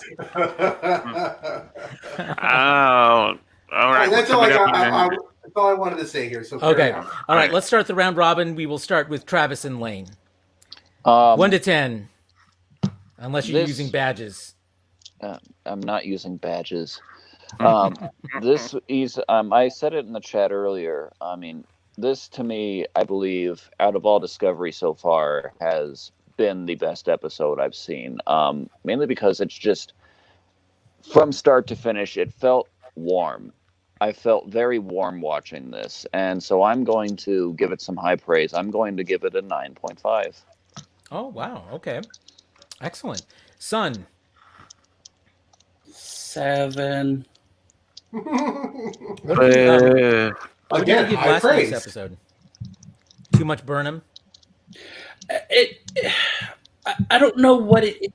See, the thing that I like about the first couple of episodes is that we're following Burnham. She's not like there in front of everything, being the charge. It seems like we're following Burnham, and action is happening around her. When she's in control of everything, is where everything seems to fall apart for me. Okay, you just don't like Michael Burnham, do you? There are moments where I really do enjoy her. Okay, but she seems overbearing at times. Okay, all right, Sean. I give it a 9. I thoroughly, I'm still trying to distinguish what was the A story and what was a B story in this, and as far as everything involving Starfleet was concerned, I thoroughly enjoyed it. And even though the B story wasn't that great, it was very tropey, it worked well with the episode. So overall, as a complete package, I give it a 9. Sure. Okay. Ensign Beard Fasse. So my badges are up in my office, so I can't give it a badge rating. So this week I'm going to give it 2 sincere Vulcan salutes. Oh, since not sarcastic ones? Not sarcastic ones. Sincere Vulcan Okay, salutes. very Oh, good. that would be a 10. I mean, a 9 or 10. Yeah, I mean, it was a good episode. I wasn't, like I said, the Starship porn was kind of lost on me because I really do like the kind of standard Federation design that we see from the late 23rd century going into the early 24th century. I like it made sense that Starfleet would be like, what, and it made sense that the Discovery crew would expect to stay together. That conflict makes sense. I thought it was well played. The Barzan story was really good. I liked the family. The guy was, really believable. I liked the Seed Vault. I mean, there's just the aesthetics on the show this season are up a notch, and it's it's really good. All right, Justin. I'm gonna have to give it 10 out of 10. Crusher versus Cradle Ghost. Stop with the Stop with the nonsensical ratings. I almost got it. Yes, You 10 out almost of got 10. it. You come close like 3 times. Eyebrows of Doom. I really liked this episode. There was a lot to like about it. I loved the ship porn. I loved the weird and out there stuff that we're slowly being introduced more and more to, and I'm eager to see more. It's good to see Discovery back with Starfleet, and that Discovery is trying to provide the hope to Starfleet in a sense of wonder that they've lost. Every time someone says ship form, I kind of just want to. Thank you, Justin. You're welcome. Okay. Hey, there are several YouTube channels solely devoted to it. As we know well. So okay. for my result, rating? I'm sorry, Travis. I'm giving it 1 King of the Dinosaurs. Okay, I don't know what that really means, but okay, it sounds like it's a good thing. Enough. Godzilla. Okay, so Godzilla? we got to keep moving, folks. Okay, so for me, I'm actually going to give this one a 9. I think it's the best episode of the Holy season. shit! And the reason why is because this episode, thank you, this episode really, really sets up the rest of the season. About what the role of the Discovery is going to be, about the importance of the Discovery, both in terms of security and technology, but also just in terms of spirit. I've read some people complain about the whole, perspective thing being a little on the nose, but I feel like it's the kind of thing you want on the nose. I mean, that was the whole point, is for him to understand that they come from a time when none of them has ever experienced, which is a strong Federation that really was a force for good in the galaxy, and it's not that anymore. And it could potentially be again. And so this sort of aspirational component of Discovery's coming into the 32nd century, I think, is a theme we've seen through every episode, but now we're really seeing the rubber meet the road when it comes to that. So 9 out of 10 for me this week. And we covered the mysterious song that's been mentioned. Oh, no, we have not. Oh, wow. Greg only gave it 5. Oh, Greg, you're harsh. The song and the mystery of the burn, which is still a mystery. They're connected. I'm calling it now. They're connected. Oh, they have to be. They have to be. Yeah, but, because songs would be tied into it somehow. And I'm kind of wondering. Except it's a total BSG thing, you guys. I was thinking the same thing. That's what I Only was if a thinking. small number of people can hear it. I haven't there's seen the it follow. on BSG. We're talking this about case, a everyone hears it. galaxy-wide No more talk phenomenon. about BSG. I haven't seen it. Oh my God, Travis, you have work to do. I have work to do. Yeah, I'm also writing look. about it. Wait. If only the Cylons can hear the music, what does that say about Starbuck? She didn't She's hear an the angel. music. No, she Yeah. played the Stop it. music. Well, yeah, because she's celestial. She came back from the dead. Yeah, Right. she's an Don't angel. tell. They're telling you. Oh my God, Travis hasn't seen it. Oh, right. Well, I mean, I'm speaking metaphorically. 2013, you're... Shut up. Alert. Same damn thing happened in I've the original got show. 17 other things to watch. He so you can all won't be remember this. patient. He won't remember this conversation. Okay, so that wraps us up on Discovery. Let's do a quick circle back to something we need to follow up from last week, and that is announcing the winners of our first ever Star Trek Discovery haiku contest. So we picked 2 winners using very scientific sampling technique and democracy in action. And 5 minutes before the show started. yes, and we kind of just sort of read through them really quick and said, "Oh, I like that one." So these are the two. So there's one that is first prize, and it is going to the haiku that deals directly with Star Trek, Discovery, etc. And the second one is an award for the best Super Geeks related haiku. So let's put up the Super Geeks one first. The winner of that was Per Krutke. This is no haiku. It is what it's not. How true. Yo, geeks, here's to you. Right back at you. Sean, tell us what Per has won. Well, he's actually won a digital code for the Back to the Future trilogy. Ooh, that's 3 movies. Right, all 3 of the films in glorious HD. Now, here's the thing. We understand that Per lives in Germany. There may be some problems with this code. We're going to sort that out. We'll figure something out. We'll figure something out. Yeah. All right, so let's go to the grand prize winner of the Star Trek Discovery Haiku Contest. And that is David Sturm with this wonderful piece of poetry. Cry those silent tears when Stamets gets all the cheers.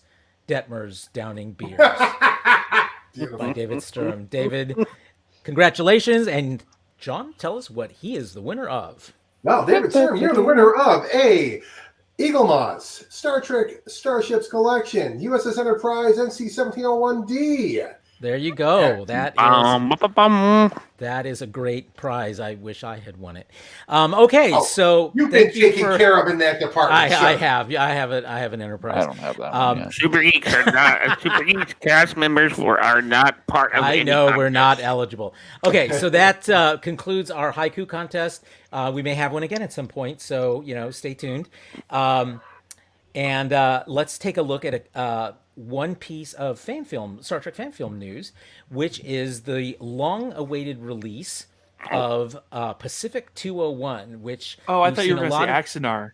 Oh, yeah, right. Well, they've both been about the same length of time and waiting. Except that these people are actually delivering something that I think looks pretty cool. Who has had a chance to see? They're releasing it in parts, so okay. I really liked it. I really, really liked it. I mean, there's some audio spots here and there, but my God, this was worth the wait. I kind of wanted to see. I hope they don't take too long getting the second part out because I want to see more.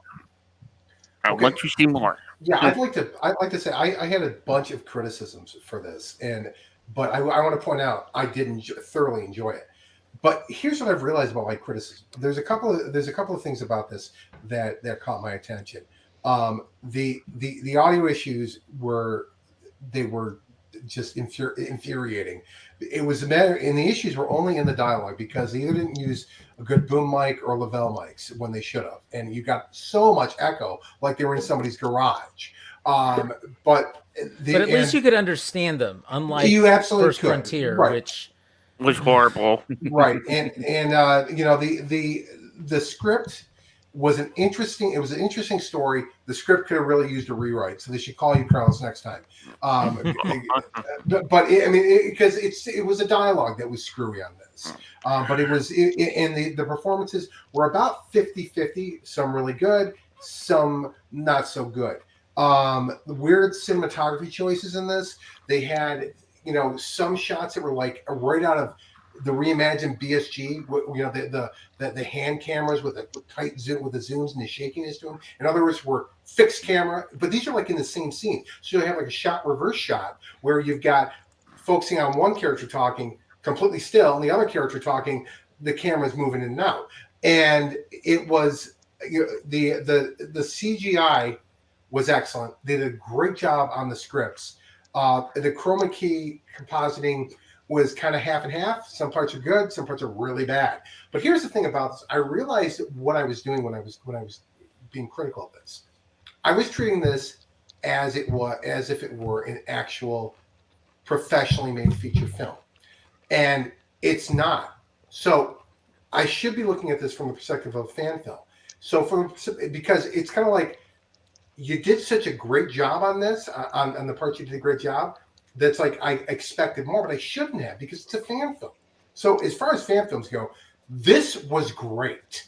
They did a great job on this fan film. I'm really impressed. As far as fan films are concerned, I give this. I put this up there with anything out there, and that's not to criticize anybody else's work, but this is just as good as even Prelude to Axanar, Star Trek Continues, New Voyages. The list goes on. This is a really good job. I was really impressed. All right, thank you, Jason. What I really liked about this film is that it created its own design aesthetic. Yes. You know, most other fan films fall into the trap of copying or mimicking either the original series, like we had with, you know, what was it, First Frontier or whatever, Star Trek Continues, Star Trek New Voyages, you know, Star Trek Farragut. Then we had, you know, this took a time. Yeah, this fan film took a period of Trek history that we haven't seen before, and it created their own uniforms. It created their own. Which was when? When is it set? Right after Enterprise and right before the Romulan War. It was. I think it was After the Romulan War. It was in between the Romulan War and the original series. It was about halfway in between there, and they cover. You know, the ship is, you know, familiar, saucer, nacelles, but unique in its design, in its coloring. The uniforms were unique. They were, you could tell they took the style riffs from Enterprise, but then added their own flair. They, instead of being jumpsuits, they were, you know, more of the nautical sweater over turtleneck with different, you know, insignia and things. You know, still had patches, but had badges, had different rank. I mean, everything was very unique. The bridge itself, the everything was its own unique, but still, you could tell the lineage of Trek, and I really like that. I agree. It's not surprising that they made their own design for a lot of the elements of the film. The guy who created it, E.C. Henry, is a prolific 3D modeler for all sorts for both his own fan projects and for others. If you follow Eckhart's Ladder on YouTube, he's a Star Wars lore YouTuber. He did a short film with him called Battle of the Dreadnoughts, where he pitched the Eclipse from the Dark Empire series against the Mon Calamari Dreadnought from later in Star Wars novels. It was a really fascinating and fun short battle film, but it's not a surprise that he would take that creativity and make something different and new and something his own in Star Trek. See, originally, if I remember what E.C. Henry's pitch was, he was planning on doing the actual series with this until the fan film guidelines dropped. And, you know, thanks, Axanar. Yeah, thank you, Axanar. Another thing you screwed up. But anyways, yeah, you know, he was planning on doing the whole universe. It was going to be Pacific 201 universe, and we would have gotten to see an NX-01 refit done with this.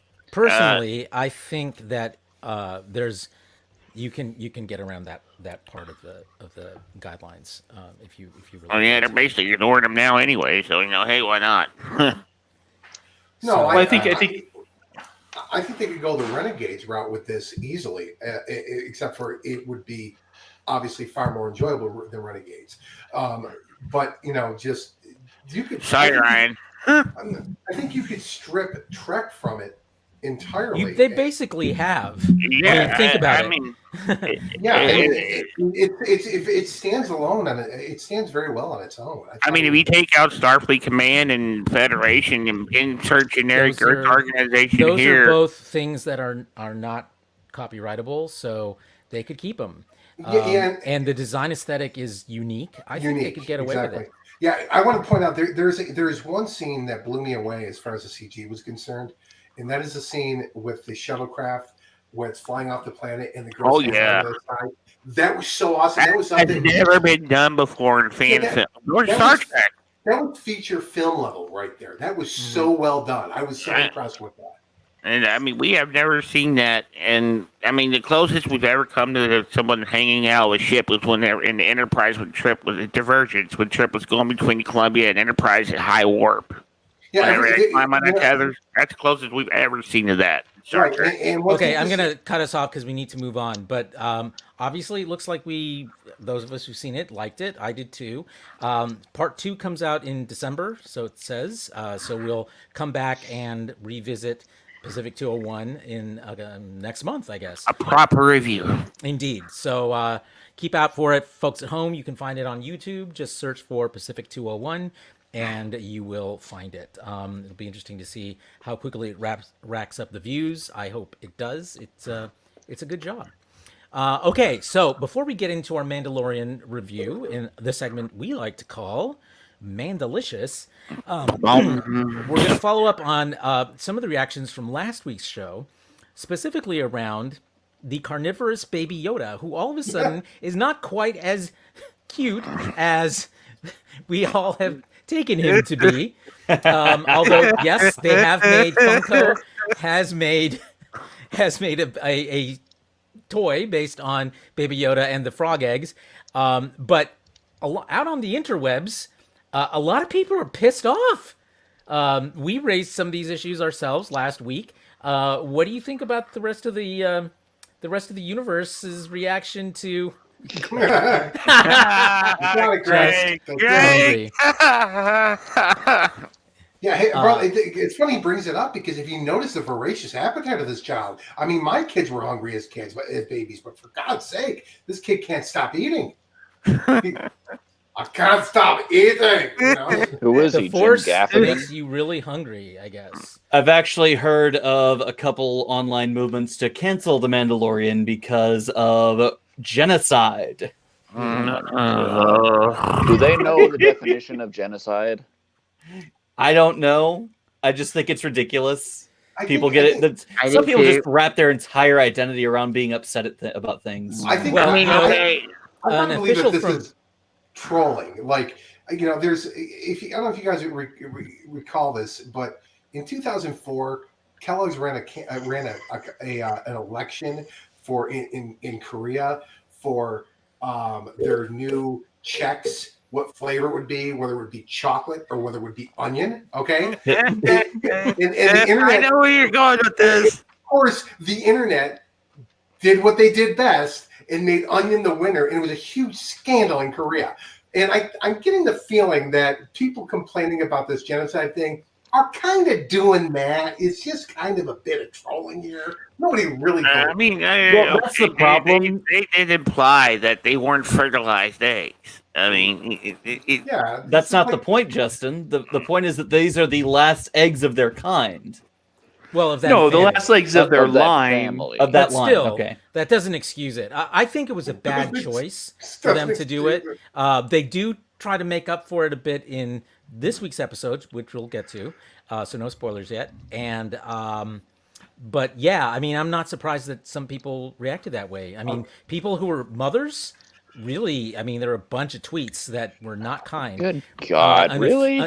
Yeah, and you know what? I think it's justified. I think it was a bad creative choice. Okay, that I they wanna- did just for comedy without looking. They really were at what the ramifications of this. unfertilized eggs. It doesn't matter. we they're eat them still for sentient. we eat eggs for breakfast all the time. Okay, I would like to point. Chickens something are out not sentient. How do we know? I would like to point something out about this franchise. The entire 9-film franchise, well, at least the first 6, is based upon the premise of a guy who killed 6 billion people as a product demonstration, somehow having redemption at the end. So are we really that concerned? Is this really that much of a stretch that we got a little baby doesn't know any better eating some eggs? I don't know. Nobody complained when he ate the spiders. Yes. Well, The- until the rest of the spiders woke up. Yeah. hashtag save the informed. spiders. Hashtag save the spiders. Spiders. I mean, Okay. I can't let my girlfriend isn't going to want to watch The Mandalorian now because of that scene. The sellers pickled eggs, so they'll Wife. be okay. Wife. Well, you can. You know, Oh, they have an egg as part of that, spiders' lives Toy. matter. so she didn't count them. Eat slow. Spider lives matter. Great. Like we said last Hey. week, he ate maybe 3, and did you see how many were floating around in the water? Yeah, like It took like 8,000. 2 minutes to collect them all. There's plenty. There are. Okay, so we'll They're like revisit this a ornate. bit when we get That's to. like eating a kid and We're stick moving it on, in. folks. We're moving on. We're Okay, moving so right along. let's dive into the review of this week's episode. This week's episode, The Heiress, which I didn't understand what that referred to until I was briefed by the rest of you prior to our show beginning.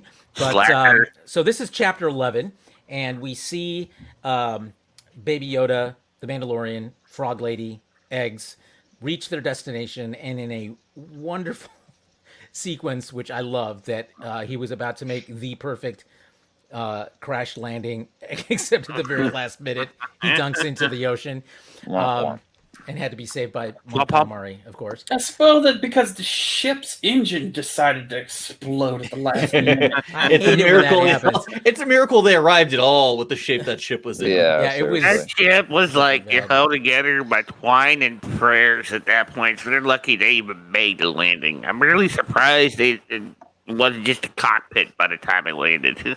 It pretty much was. It pretty much was just a cockpit. Okay, so let's dive in and let's start with general reactions to what you saw. Let's start this time with Chef Gourmanda.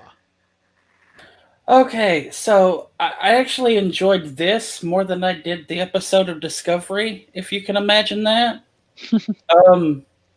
What? Yeah, go figure. I really thought that this was a good setup for the rest of the season. I don't understand how Carlos didn't know what the heiress meant when, like, the lady literally says flat out she's going to be like the queen of the Mandalorians in the episode. Well, That I she's don't think going to take Carlos her has ever planet back. watched. If she'd said the word heiress, it would have connected. It just didn't connect at the time. You never watched the Clone Wars or anything, have you, Carlos? I've seen Clone Wars, but I haven't seen Rebels. I've Uh, not seen either. She's in so- both. I mean- she's a big piece of both. I've not seen either, so I don't. And in interesting side note, one of the few times that the voice actor actually is depicted in real life, with the real life actor portrays the same role in Katie Sackhoff. Something was weird with her lips, though, because at first I was like, gosh, she sounds a lot like Katie Sackhoff, but what's going on with her mouth? Anyway, I was glad to see Katie Sackhoff, and I loved the character. Yes. But anyway, go ahead and, Yes. and finish up, son. I think the probably the most interesting point of this episode to me was us finally getting an explanation for the how do I describe it now that it's been explained in the episode? So there's How like they don't there's like take- different factions of Mandalorians. There's like this fanatical religious cult that Which that our Mando Mandalorian was is part brought of. up in, Yeah. and then there's like all the rest of the Mandalorians, which she's part of, and Which now apparently have no problem, de-helmeting. Well, we know that there are different kinds of Mandalorians. We've seen Sabine, we've seen the Duchess, and we've seen the Death Watch so far as far as different kind of Mandalorians, and of course the ones that sided with the Empire, and with our Mandalore, we've got a different sect. So we've already seen that Mandalore was a culturally diverse or planet. But our Mandalorian was raised within a covert. These are the only Mandalorians he knows. Mhm. And his surprise at seeing people in Mandalorian armor freely exposing their faces is different to him. And it's an interesting mirror to the first episode, where he met a pretender in Mandalorian armor. And now he's seeing the Death Watch for the first time. If they're still going by that. do you want to finish up with anything else about you thought about? I'm the sorry, episode? son. I completely walked over you. that's no, it's fine. You're See, because I don't know any of this stuff. I'm literally experiencing all this Mandalorian shit for the first time. So I haven't sat down and watched any of like Rebels or anything like that. You totally should. Yeah. Watch Yes, it. yes, yeah. Watch The it. not Mandalorian going stories to- are some of the best in both Rebels The and more you try to Clone Wars. convince me, the more I'm going to just not. Well, Shutting how up about then. How about this? Son will watch Rebels and the Clone Wars when Travis watches Battlestar Galactica. there you go. Okay, I've seen the first 2 seasons of that that's- at least. that's not even a thing because even I haven't watched Battlestar Galactica, at least the new one. Man. Oh, Mostly because I enjoy the old one. Thank you. Well, And I don't one want doesn't anything- You cancel can the watch other both. You out. can enjoy both. Right, exactly. I love I own both. the original series of Battlestar Galactica too.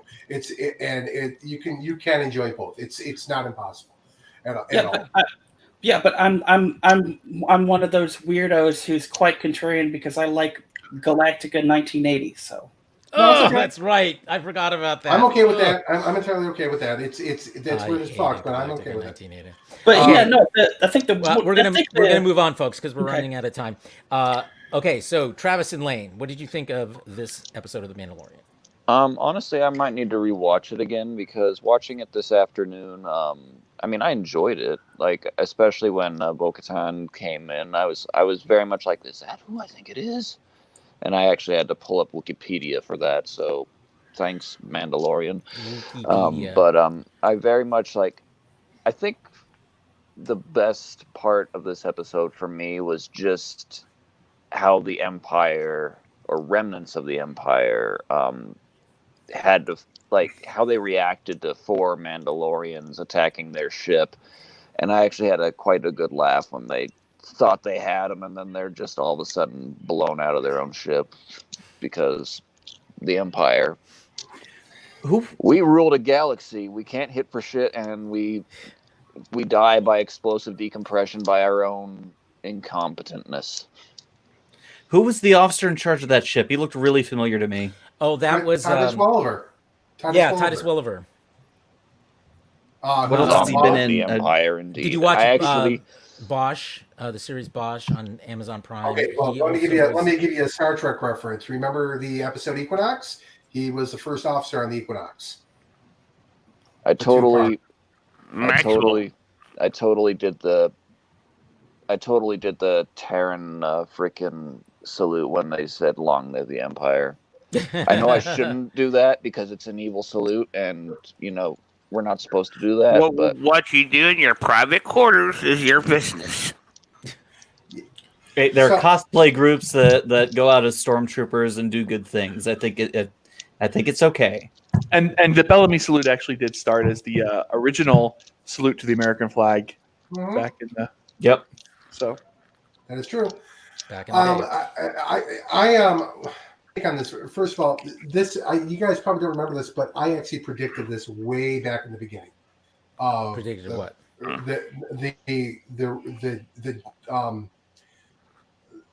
Us seeing the Mandalorians that we're used to from the Clone Wars. George and did now- too. What's that? George did too. It's Yeah, I mean, natural to assume, yeah.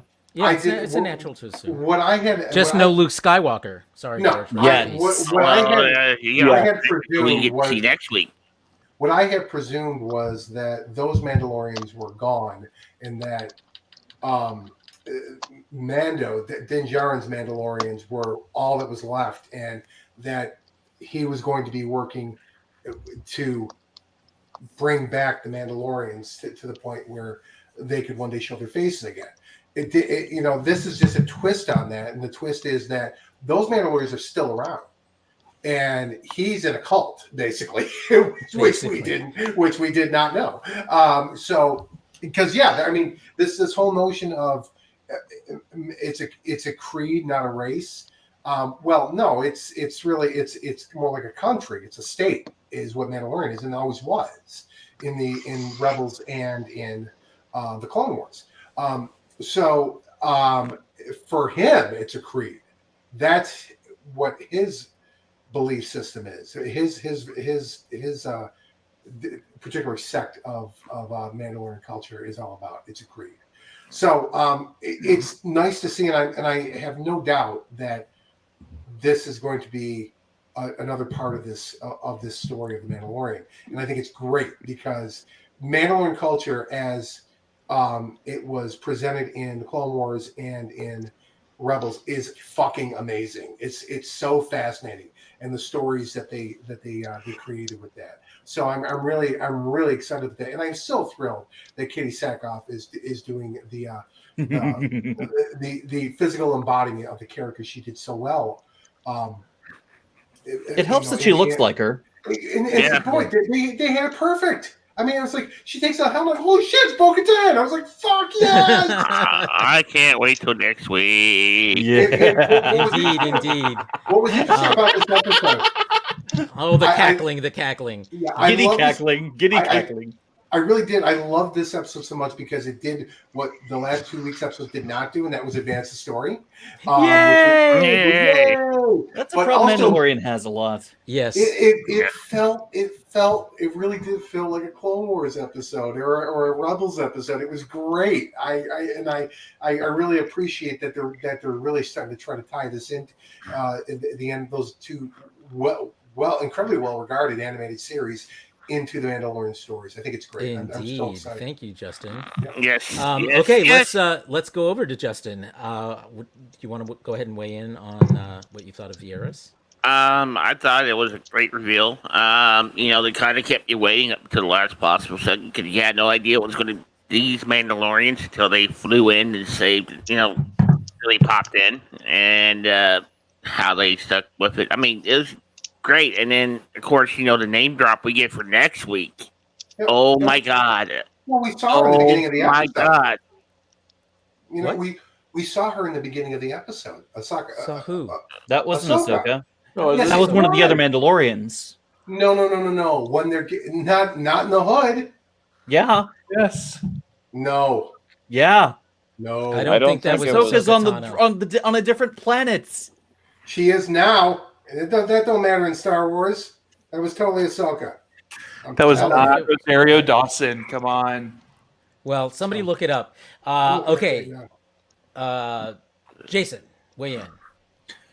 Ahsoka next week. Ahsoka, yay! I do take objection to the idea that this story hasn't been forwarded so far. The reason why we're here is because last week we had the episode with the frog, and so it did advance the story. And the week before it advanced the story because we know we have Boba Fett armor, and that's going to tie in later on down the line. Oh God! So the idea that the story hasn't been being put just because it doesn't make sense yet doesn't mean it won't make sense later. Well, that's true. We saw that last season too. The first few episodes felt like they didn't go anywhere until the series did, and then things that happened in them went somewhere finally. And I guess that's a formula that works. I'm just of the opinion that, each episode, they put millions of dollars in each of these episodes. You should get a complete story out of them that is coherent and moves things forward in the series. Tell that to The Walking Dead. Well, I'm not the biggest fan of them either. So anyway, Ditto. let's see who hasn't spoken yet. Travis? I spoke briefly already, but if we're gonna start talking about Ahsoka Tano, all I need to say We're not, there is because that's next week. But you can go ahead and say what you're going to say. I'm very much looking forward to it because no strings attached, no punches pulled. Ahsoka Tano is my favorite Jedi of all Star Wars, and one of my favorite characters of the franchise. So, I'm very eager to see what she contributes to the story, and yeah. Okay. Everyone, Ross, did you have anything to I add? I kind of cut in at one point, but there's one thing I'd like to say that we haven't talked about. One thing that what? I think it's supposed to be frog eggs. Get that thing out of here. Pickled eggs. Was that mayo with jalapenos in it? No, it was Pickled eggs. eggs. It was pickled eggs with jalapenos. And Ew. red hot. That's actually, they're really good. Those are really Okay. It's good disgusting. eggs. It's Anyway, amazing. go ahead, Well, Ross. During their confrontation, when our Mandalorian got into, I'm blanking on names. He made mention that the planet is cursed, but he follows the will of the Mandalore, and I think that is a reference to the Old Republic and the character of the Mandalore, who is the traditional ruler of the Mandalorian people. He also did not reveal his face. He kept his helmet on at all times. He didn't reveal his identity. He was only known as the Mandalore, and that excites me. Indeed, yeah.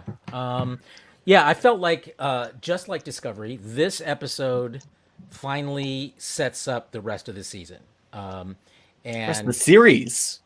well, yes, but I mean, I'm doing this a season at a time. But yeah, so I feel like I'm very excited about meeting Ahsoka Tano. I'm glad that they're getting him and Baby Yoda to a Jedi in episode 4, because that way the quest isn't the point of the season. It just sets up the bigger story, which I think is going to be an even better story. So I'm looking forward to seeing that unfold. So okay, so that brings us to the end of Mandalicious for this week, and I want to bring up one thing. yeah, go ahead. I think I know why we saw the turnabout in Baby Yoda in not eating the eggs while he was with the frog. Oh yes, thank you for bringing that up.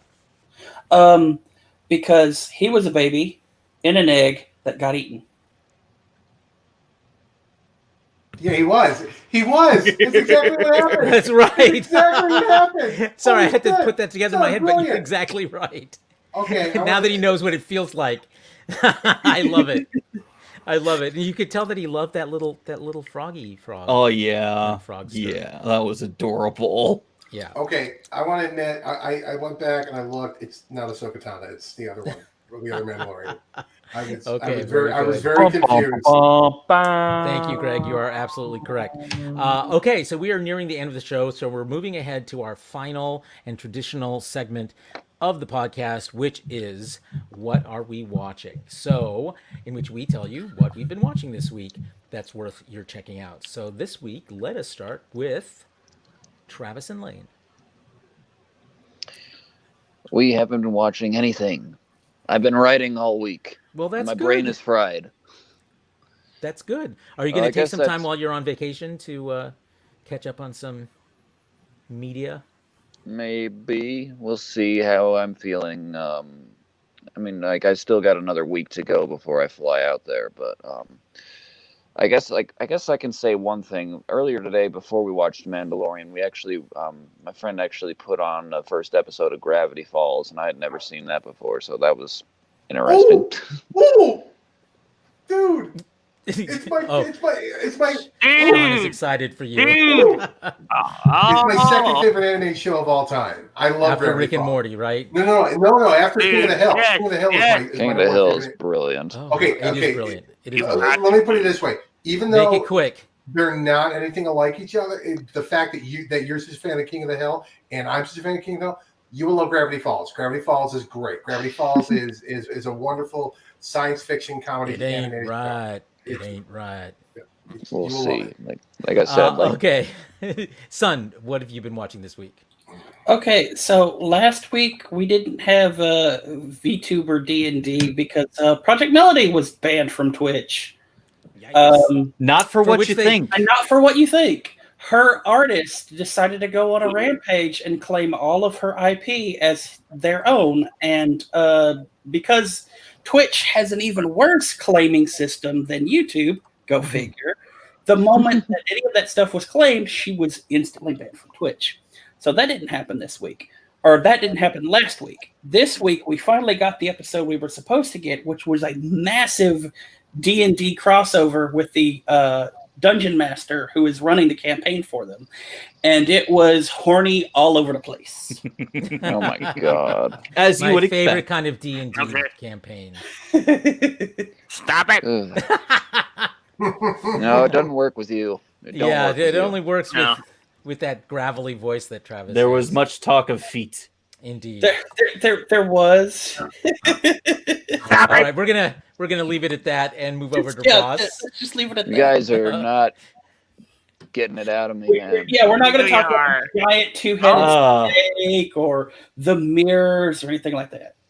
Or USB penis pump. Okay, enough. Over to Ross. So what I watched this week is actually what I've got on a different tab open right now. Last year, YouTuber Markiplier and Cranky Gameplays started a collaboration project called Unis Annus, which means 1 year. The idea is that they would create a YouTube channel where they would create daily videos for an entire year. And at the end of that year, that would be it. They would stop making videos and then they would delete. The purpose of this is kind of an experiment or an exploration of finality and mortality. That everything they make has meaning, and being aware in a positive way that everything comes to an end. And they've tried to highlight that in a lot of the things that they've done in their videos. Unfortunately, I was really only made aware of this about 2 weeks ago, and I'd say, you know what, I'll check that out tonight before the stream starts, only to realize they're doing their finale goodbye live stream right now. And before they cut to their latest recap video, they have about 20 minutes until the YouTube channel is deleted forever. So they've already deleted their Instagram. They've made their Reddit privates.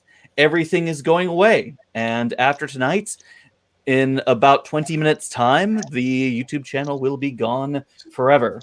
I have a question about and only that. the memories will remain. I have a question about that. Are they shutting down their merchandise store? Because my daughter just cost me $70 fucking on a goddamn sweatshirt from them.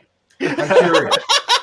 I think the merchandise will be shutting down as well. Yeah, okay. Yeah, they better if they're going to stay true to their bullshit. So, but it's an interesting concept, and the idea of exploring the idea of finality and mortality in an internet setting where things typically are perceived to live on forever is a really interesting one. Tell us the name again. Unis Annus. Unis Annus. UNUSANNUS. And they're at 17 minutes, 20 seconds. It's Latin for 1 year, isn't it? Yes. Is that what that is?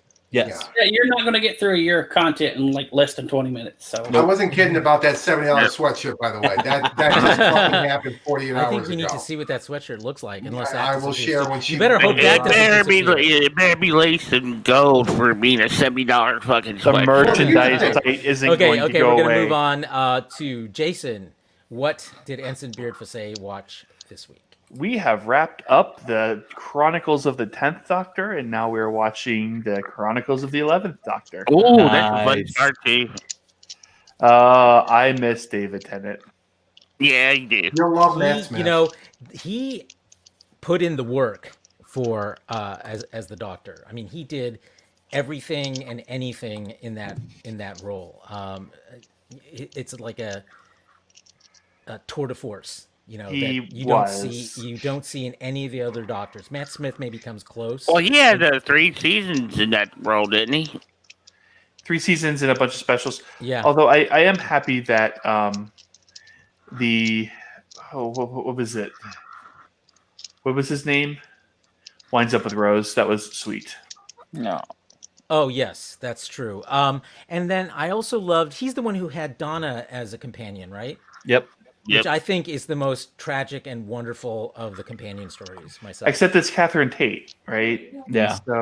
So for me, like that was the hard part about it was because I got to know Catherine Tate as Nellie Burchin on The Office, as a replacement to Michael Scott, and that she just wasn't that great. Unburdened by that kind of past, I thought she was great. Yeah. Okay. Justin, what did you watch this week? Started to rewatch Stargate SG-1. I've been doing that, and it's just been pretty average week with YouTube and stuff like that. But yeah, other than Discovery and Mandalorian, that's been pretty much about it. And real quick, we forgot to mention this. Greg wanted to do a shout out for a petition he shared in a group for LeVar Burton's Jeopardy host. Yes. Yeah, I wanted to bring this up because I just realized that we did forget about it, and I did say that we would make sure we get this shared out. But yeah, All if right. you are in the group, be sure to check the petition out. LeVar Burton does want to do this. He has responded on Twitter to multiple people asking if this is a thing. Yes, so let's try to make it happen. Okay, I do have to interject. I asked my mother about this while we were grocery shopping. I said, Alex Trebek passed away, right? She goes, yeah. I said, do you know anybody you think would could replace him? And she goes, no, I can't think of anybody. And I said, what do you think about LeVar Burton? She goes, the Reading Rainbow guy? She goes, and I go, yeah. She goes, no, he could probably do that. Exactly. So like even my mother's like on board with LeVar Burton. I am staunchly in the pro Ken Jennings camp. Oh, he's such a douche. I'm not sure he's host material though. He's such a phenomenal douchebag. No. Yeah, no, I like LeVar Burton. It's going to be Ken Jennings. I'm telling you. God, I hope not. Okay, Travis. You already already did you. So I think I've done everyone, right? I haven't gone. Sean, okay. I haven't gone, but before I do go, I want to share something, and I want you guys to see. I want Travis to see this in particular. Oh, really? If I can pull it up, and No, You're not gonna- not the candle ghost. No. This is. Oh, please. Turn that off. Thank you. Is it Just- sharing? No, Hold on. No. There you go. That we Gravity Falls cosplayed a few years Oh ago. my God. And guess who? Go ahead. That's actually really well done. Like I am starting to, like I was like, what am I looking at? And then Is Harrison? I see the hats and I see the white T-shirt, and you even have the jawline of that guy. I swear to God. I know. Yeah, I really went all out for this. And Harrison's there as Dipper. Haley, I made that sweater for Haley. She's even holding the little pin waddles, which you'll get introduced to soon. And of course, Hayden is Bill Cipher. We don't see for a long time, but Hayden is Bill Cipher underneath that pyramid. So we had a good time with that. Brilliantly done. Very well done.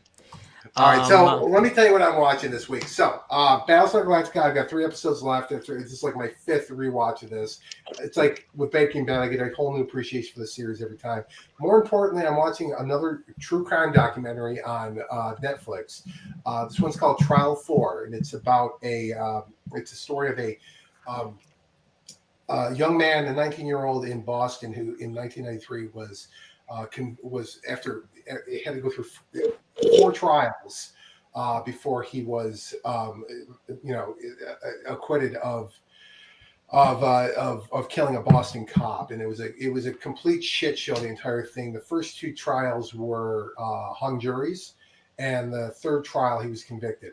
And by the 4th trial, the 4th trial was when he finally got to have the ruling overturned. That happened in 2018. But it's not just a commentary on the case itself, but of the corrupt the decades of the corrupt nature of the Boston police and going into the 80s and 90s. And it's certainly poignant to this day, because here you have a young black man who was accused of a crime simply because he was at the Walgreens where this went down hours earlier, literally buying diapers, and he spent 22 years in prison for it. But it's very well done. I'm halfway through it. It's got 8 episodes to it.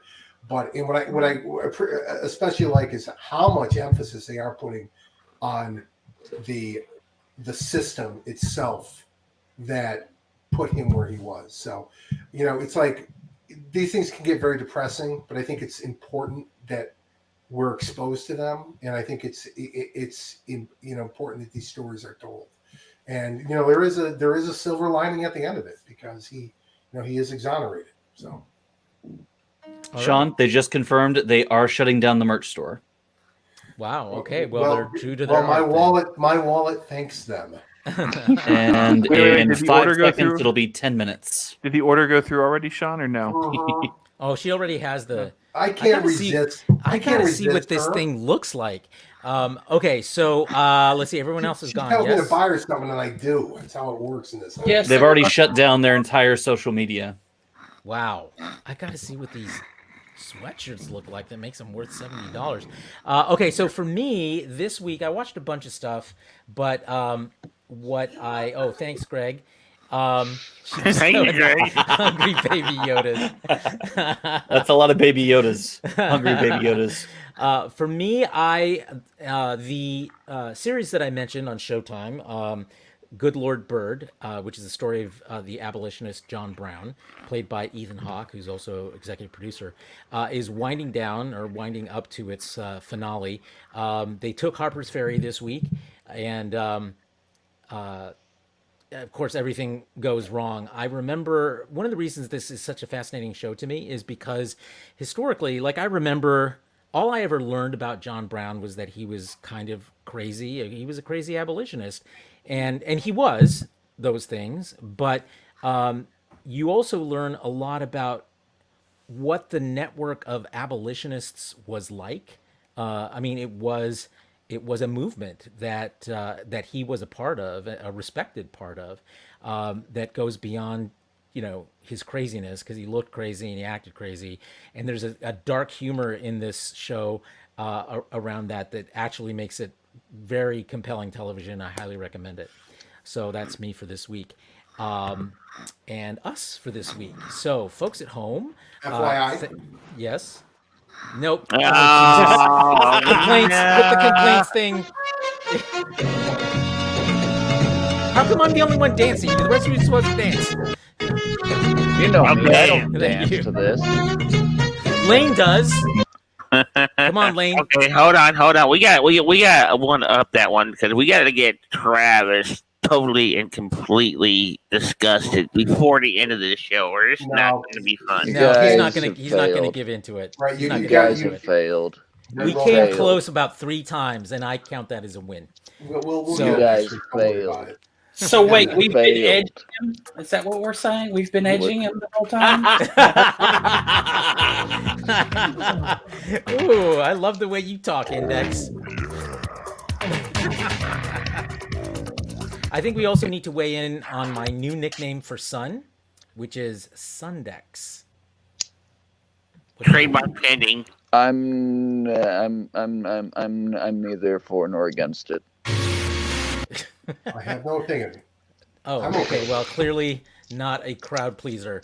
Okay, so program notes. I think beginning next week, yes, we're going to be starting an hour earlier, so 8:30 Pacific time, because people don't like staying up very late. So I have children Yay. to take care of. I can't stay up Okay. till 2 a.m. every weekend. Well, the good thing about us starting earlier is whenever one of us goes on a running rant, looking at you, looking at Sean and Son, we can actually stay later.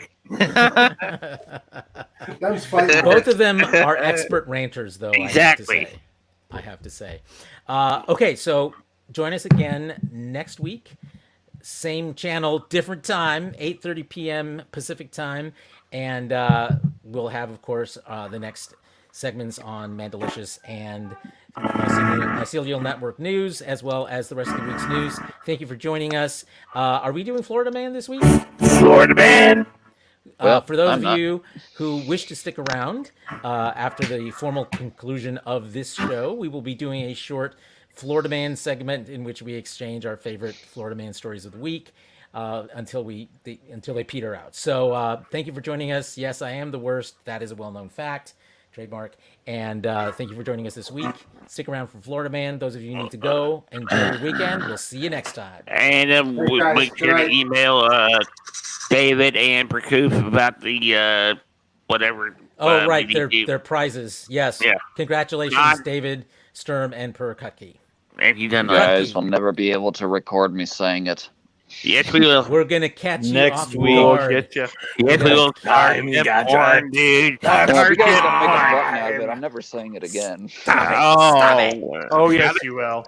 Yes, you will, because You can't help yourself.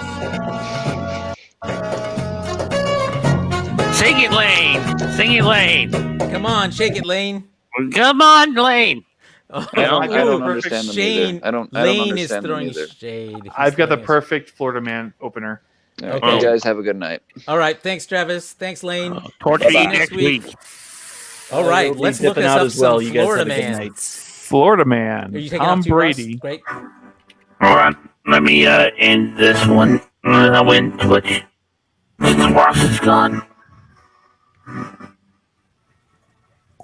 Okay. Okay.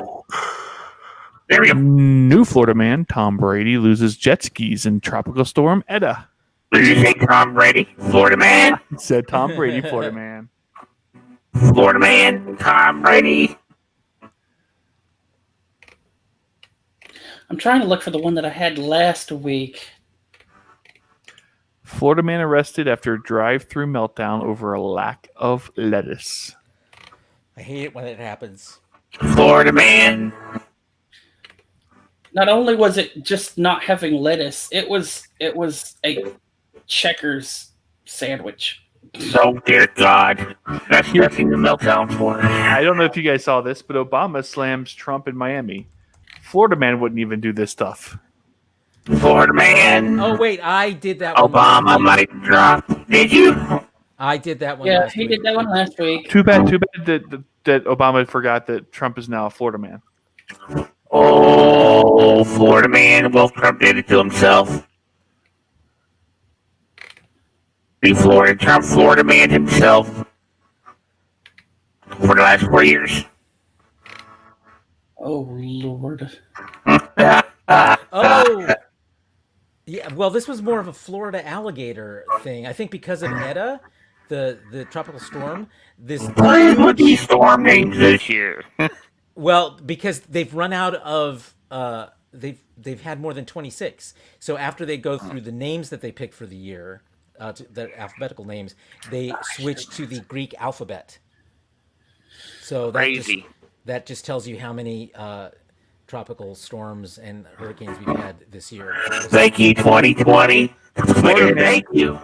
Florida man paroled after felony battery with Slurpee. Wow. What the fuck, Florida man? I mean, it's at least it's not a milkshake, right?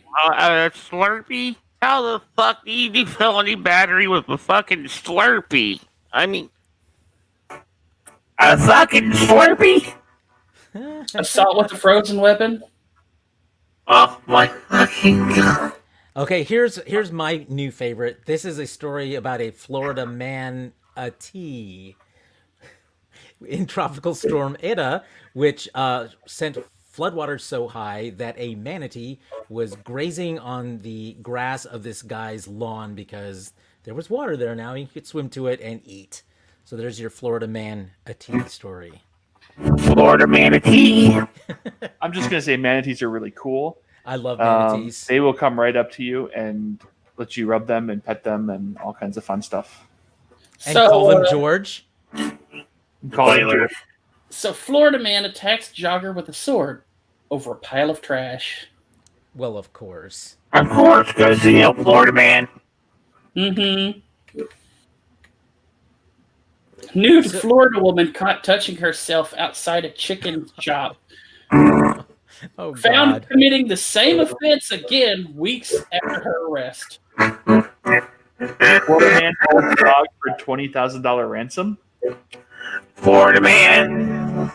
And so in this week's best coffin for a Florida man, a missing Florida man was found dead inside his Porsche days after the sports car was seen fleeing from authorities. Oh, good God. Resident of Florida refuses to concede election despite overwhelming evidence of losing.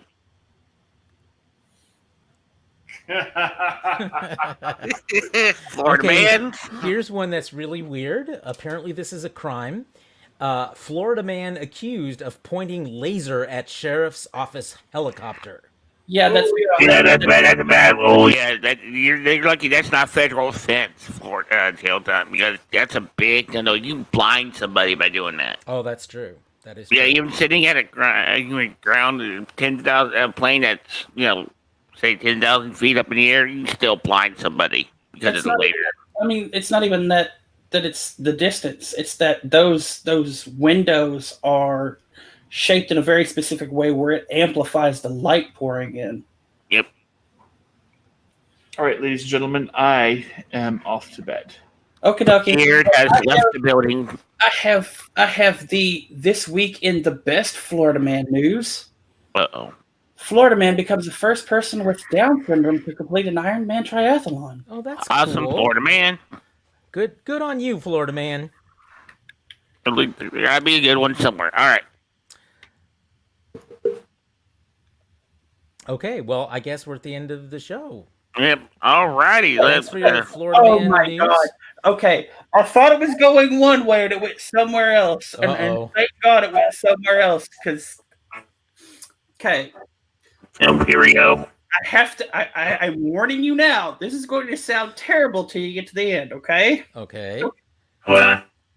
Quote: "Don't want him to be soft." Florida man accused of bringing child with him on multi-day Polk County crime spree. It's like Racing Arizona. I mean, I thought it was going to be some kind of sex thing until it turned into a crime spree. And I'm like, oh, thank God. Oh, Florida That reminds me of my favorite line from Racing Arizona, where he's talking about how they can't have children. He says, "Her womb was a barren place where my seed could find no purchase." It's brilliant writing. I love it. Well, I guess that's the end of the show for real now. I guess it is. Thank you for joining us. Thanks you two for your Florida Man sequencer stories for the week, as well as Jason, who's of course left. We will see you next week on The Real Super Geeks. Remember, 8:30 Pacific.